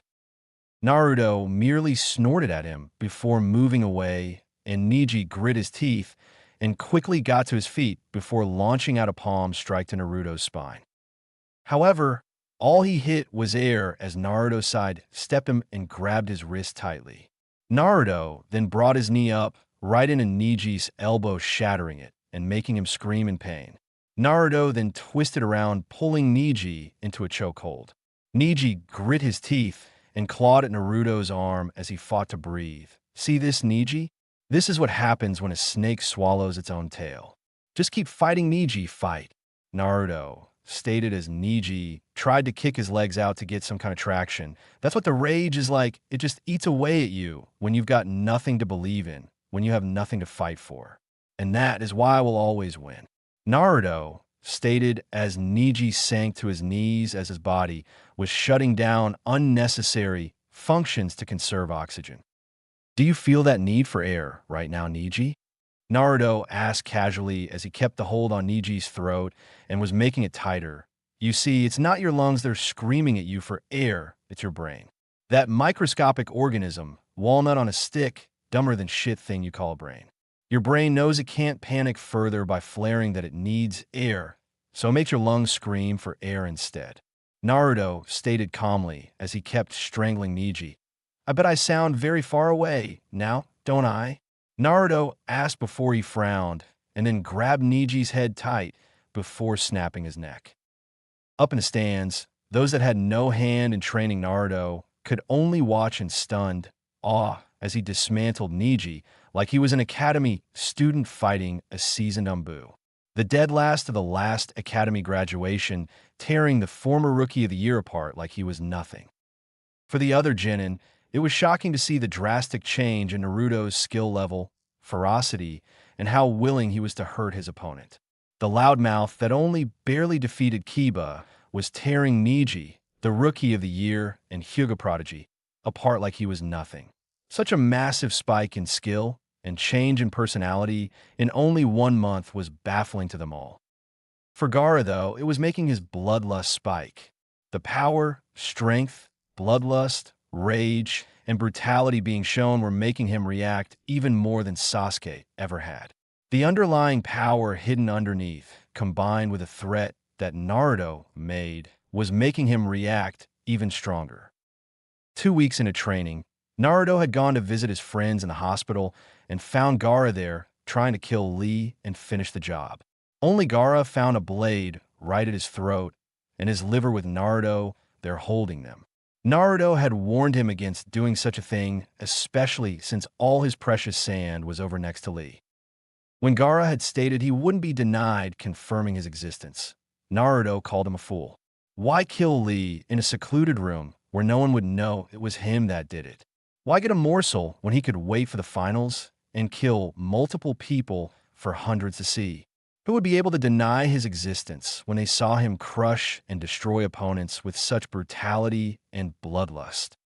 In short, why have a simple dumpling when you could have an all-you-can-eat buffet? Naturally, Gaara accepted the logic and warned Naruto that should he interfere again that he would die painfully. Naruto's reply had only spiked Gaara's bloodlust.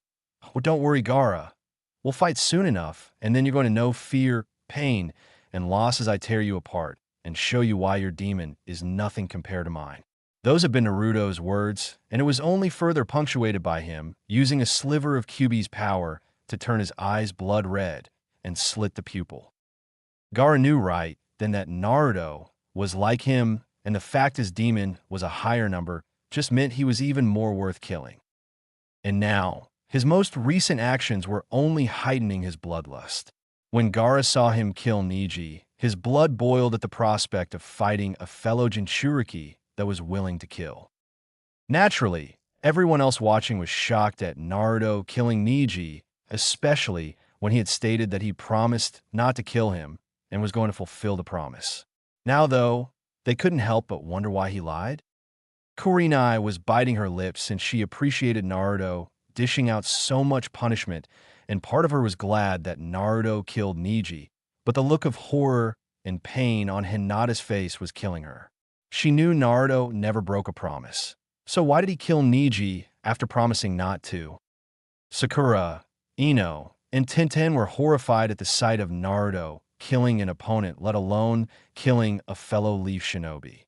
What could have happened the past month to cause such a shift in his personality and fighting? Guy, however, was merely looking at the arena floor with an unreadable expression while Lee was horrified at the death of his teammate. "Calm down, Lee. Hinata, Tenten. It's not over yet," Guy stated seriously, since he knew Naruto would have only done that if he had something planned.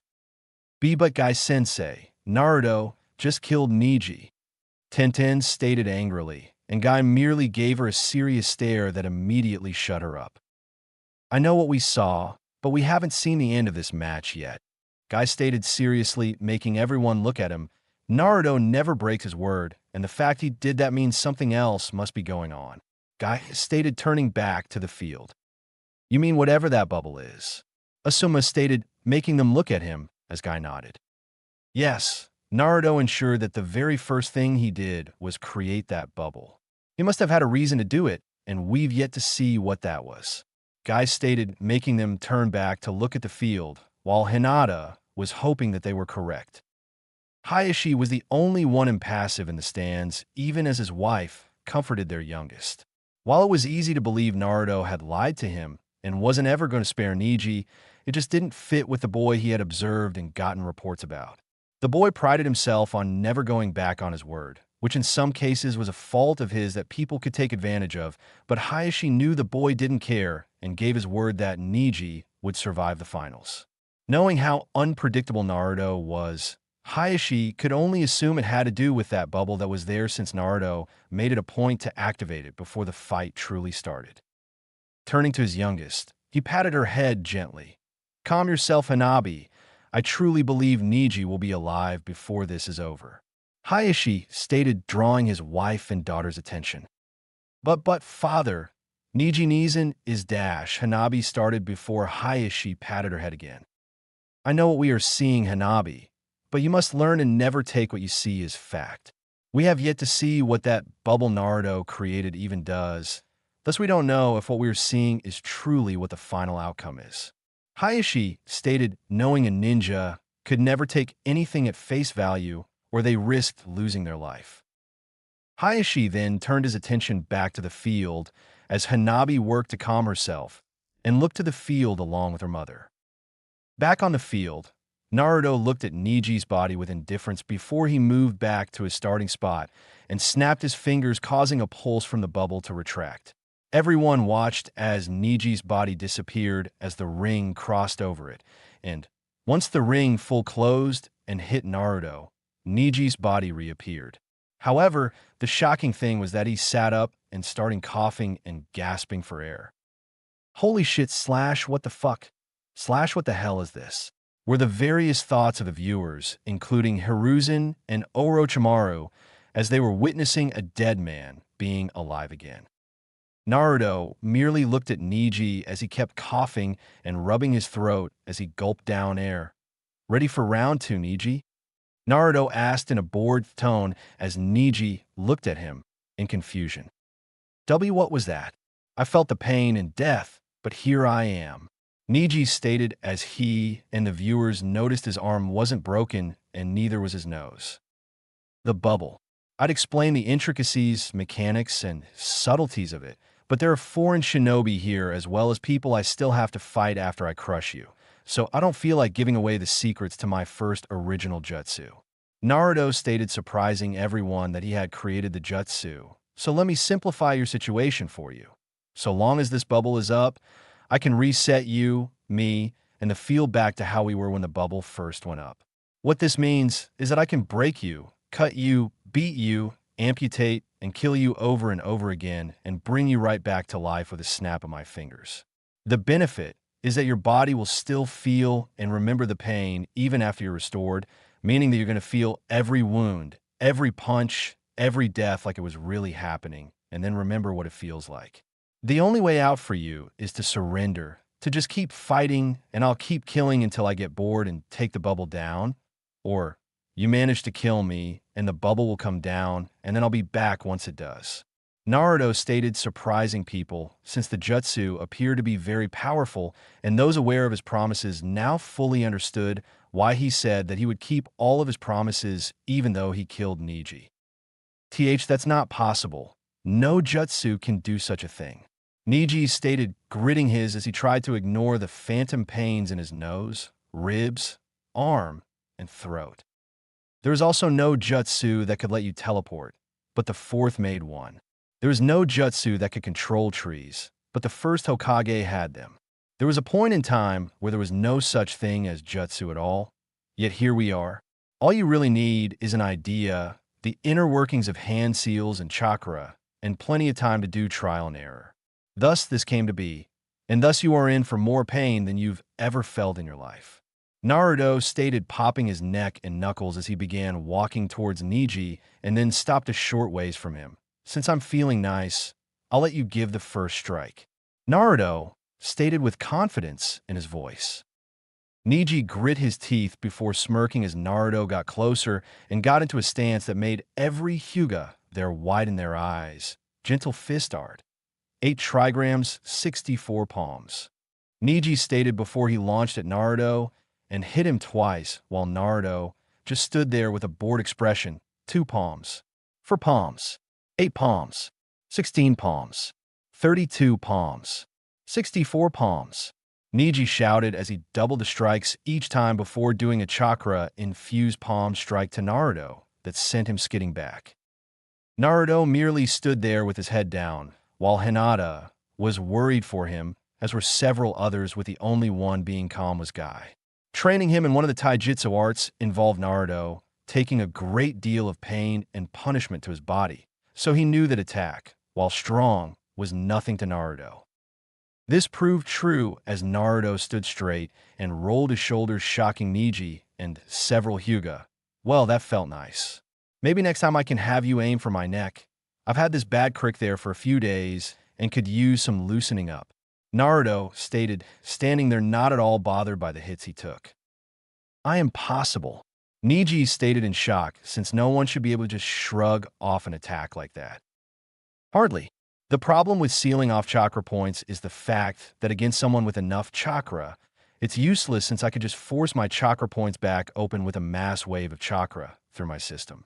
And really, with your chakra being forced away because of my chakra, those little finger pokes do absolutely no damage to me. Though I will give you props for that palm strike, it actually tickled. Naruto stated, since his body was just a wall of solid muscle, and with chakra being regulated through him to harden the muscles, it just meant that any hits were not going to reach his organs. Neji's chakra attacks did hit his chakra points, but they didn't go any further than that. Neji grit his teeth in rage before he launched at Naruto, unleashing a barrage of attacks as he did. Unfortunately for him, Naruto had known how he would react and was ready for him. Naruto quickly deflected the blows with ease, making the blows miss him by a mile. Naruto kept this up for a few moments before he turned sideways and began to deflect the attacks with one arm. Finally, he pushed him away with a bored look on his face. "Come on, stop trying to hit me and hit me," Naruto stated, making Neji grit his teeth and attack again. This time Naruto just leaned back and stepped back, dodging before he brought his elbow up, knocking one of Neji's strikes away and throwing him off balance. Naruto then brought his hand to Neji's midsection and did a 1-inch punch directly into his right kidney, making him gasp in pain. Naruto then followed it up with one more 1-inch punch to the same kidney, dropping Neji to his knees as he was clutching his side. He was then sent back as Naruto Spartan kicked Neji right in the face, breaking his nose again. Naruto stood there and shook his head. "Seriously? This is it? This is the famed and proud prodigy of the Hyuga clan? I'm starting to feel insulted for having my expectations raised so high, and I only get this farce," Naruto stated as Neji glared and cradled his side as he tried to stand up. Up above, Hiruzen sat impassively, though inside, he was impressed and proud of how far Naruto had come and was showing his skill. The brutality he understood, since Naruto had made it clear from an early age that he'd harm anyone that dared to hurt someone he counted as a precious person. He also understood the hidden second reason for his beating of Neji. The longer he took, the longer his clones and their forces had to ensure everything was secure and ready for Orochimaru and the Sans forces, and the longer Orochimaru had to put off on launching said invasion. He knew his former student well. His plans being delayed and put on hold for Kami knows how long would irritate and anger him, which would begin making him sloppier and thus make it easier to kill him.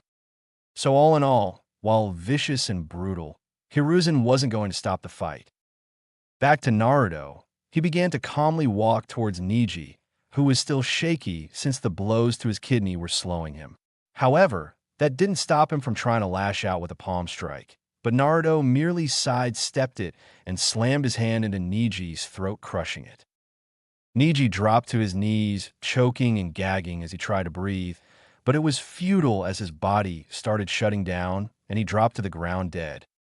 Naruto merely looked at Neji a minute before deciding it was enough and snapped his fingers, making the bubble come down entirely.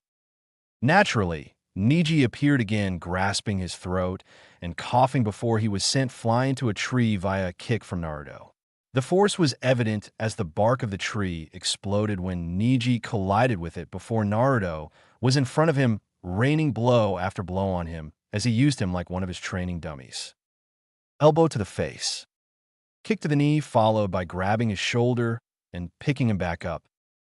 Chop to the side of the neck. Multiple palm strikes to the torso and arms. Swipe to the face followed by a backhand. Punches barraging his torso and face. Knee to the gut, elbow to the head. Hip check back into the tree, followed by another barrage, but this was chops and finger jabs. And all of this cycled again and again in less than a minute as Naruto and Neji were slowly covered in the blood leaking and splattering from Neji's mouth and nose. Then Naruto stopped and held Neji by his throat before lifting him off the ground as Neji just dangled there. His body too sore and battered to even try to resist. I want you to remember this moment, Neji Hyuga. This was the moment that insignificant spark you call life could have been snuffed out for good. And it's not fate that shows you mercy. It's not the Hokage, not your sensei, not your clan, family, or teammates. You're only alive right now because I promised not to end your life. A promise, Neji, a whim, a mere exchange of words. That is all that stands between you and meeting the Shinigami face to face. Remember this moment, for it is the moment a failure who couldn't complete the graduation exam 3 times defeated you with you being able to do nothing against him. A prodigy losing to an orphan who never had anyone train or educate him truly until a month ago. Naruto stated, making Neji and others widen their eyes in surprise. Fate, if it even exists, will always side with the person who wants it more. Your father's fate was of his own making. He loved his brother and would never allow him to die for protecting his child. Your father chose to leave this world on his own terms, and you disgrace him and his memory by using it as a means to harm and hate. Naruto, stated as Niji, for the first time in years, let tears leave his eyes. You can still change and be a man worthy of you, father, but I warn you, should you ever commit such an act again, then I will look for you, I will find you, and I will kill you. And nothing, not your clan, your team, the Hokage, the Fire Daimyo, nor even Kami himself will stand in my way. That is my promise to you, Niji. Nowhere on this world or in the next will you be able to hide from me. Do you understand? Naruto informed, threatened, and then asked as Niji mutely and weakly nodded before Naruto tossed him to the center of the arena. You can call it, he's done. Naruto stated as he walked for the stairwell. Winner, Naruto Uzumaki. Genma called as the medics came to retrieve Niji, and the people that taught Naruto over the month were the first to start applauding. They were soon joined by others throughout the stadium, with some cheers echoing out too. Hayashi then kissed his wife's and Hanabi's heads before standing to go and speak to Niji, since it was time he learned the truth. Hanabi, though, was still stuck on just watching Naruto until he disappeared into the hallway leading to the stairs, and Hitomi was the same. The other genin were just frozen in stunned awe and shock at seeing Naruto break Niji down completely and utterly.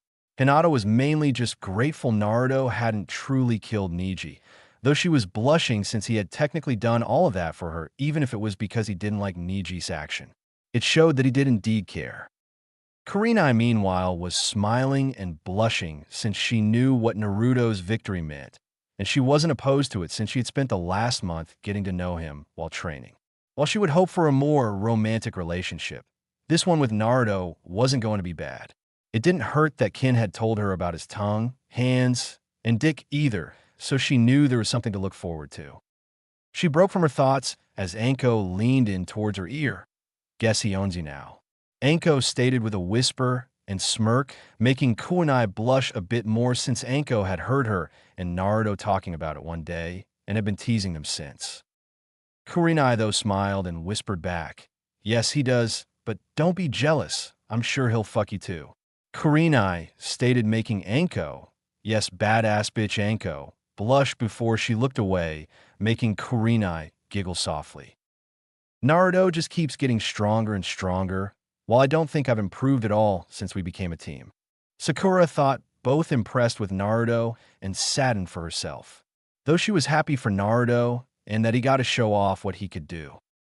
With said blonde, he walked up the contestant/participant area wearing his vest, coat, and bracers again, though Temari had to resist pouting at not seeing his muscles anymore, and leaned against the railing, not even acknowledging the others while Gaara was staring at him in bloodlust. It didn't help that he still had the blood splatter on his shirt. Naruto knew he was, of course. Tenant was grinning and telling him that Shikaku was no doubt howling for Gaara to kill Naruto after learning Kyuubi was inside him. Naruto and Kyuubi had actually come to a bit of agreeable terms since Naruto was becoming serious and stronger, which suited Kyuubi since if he had to be sealed in someone, they had better be one of, if not the biggest badass there is. Anything else was insulting to Kyuubi.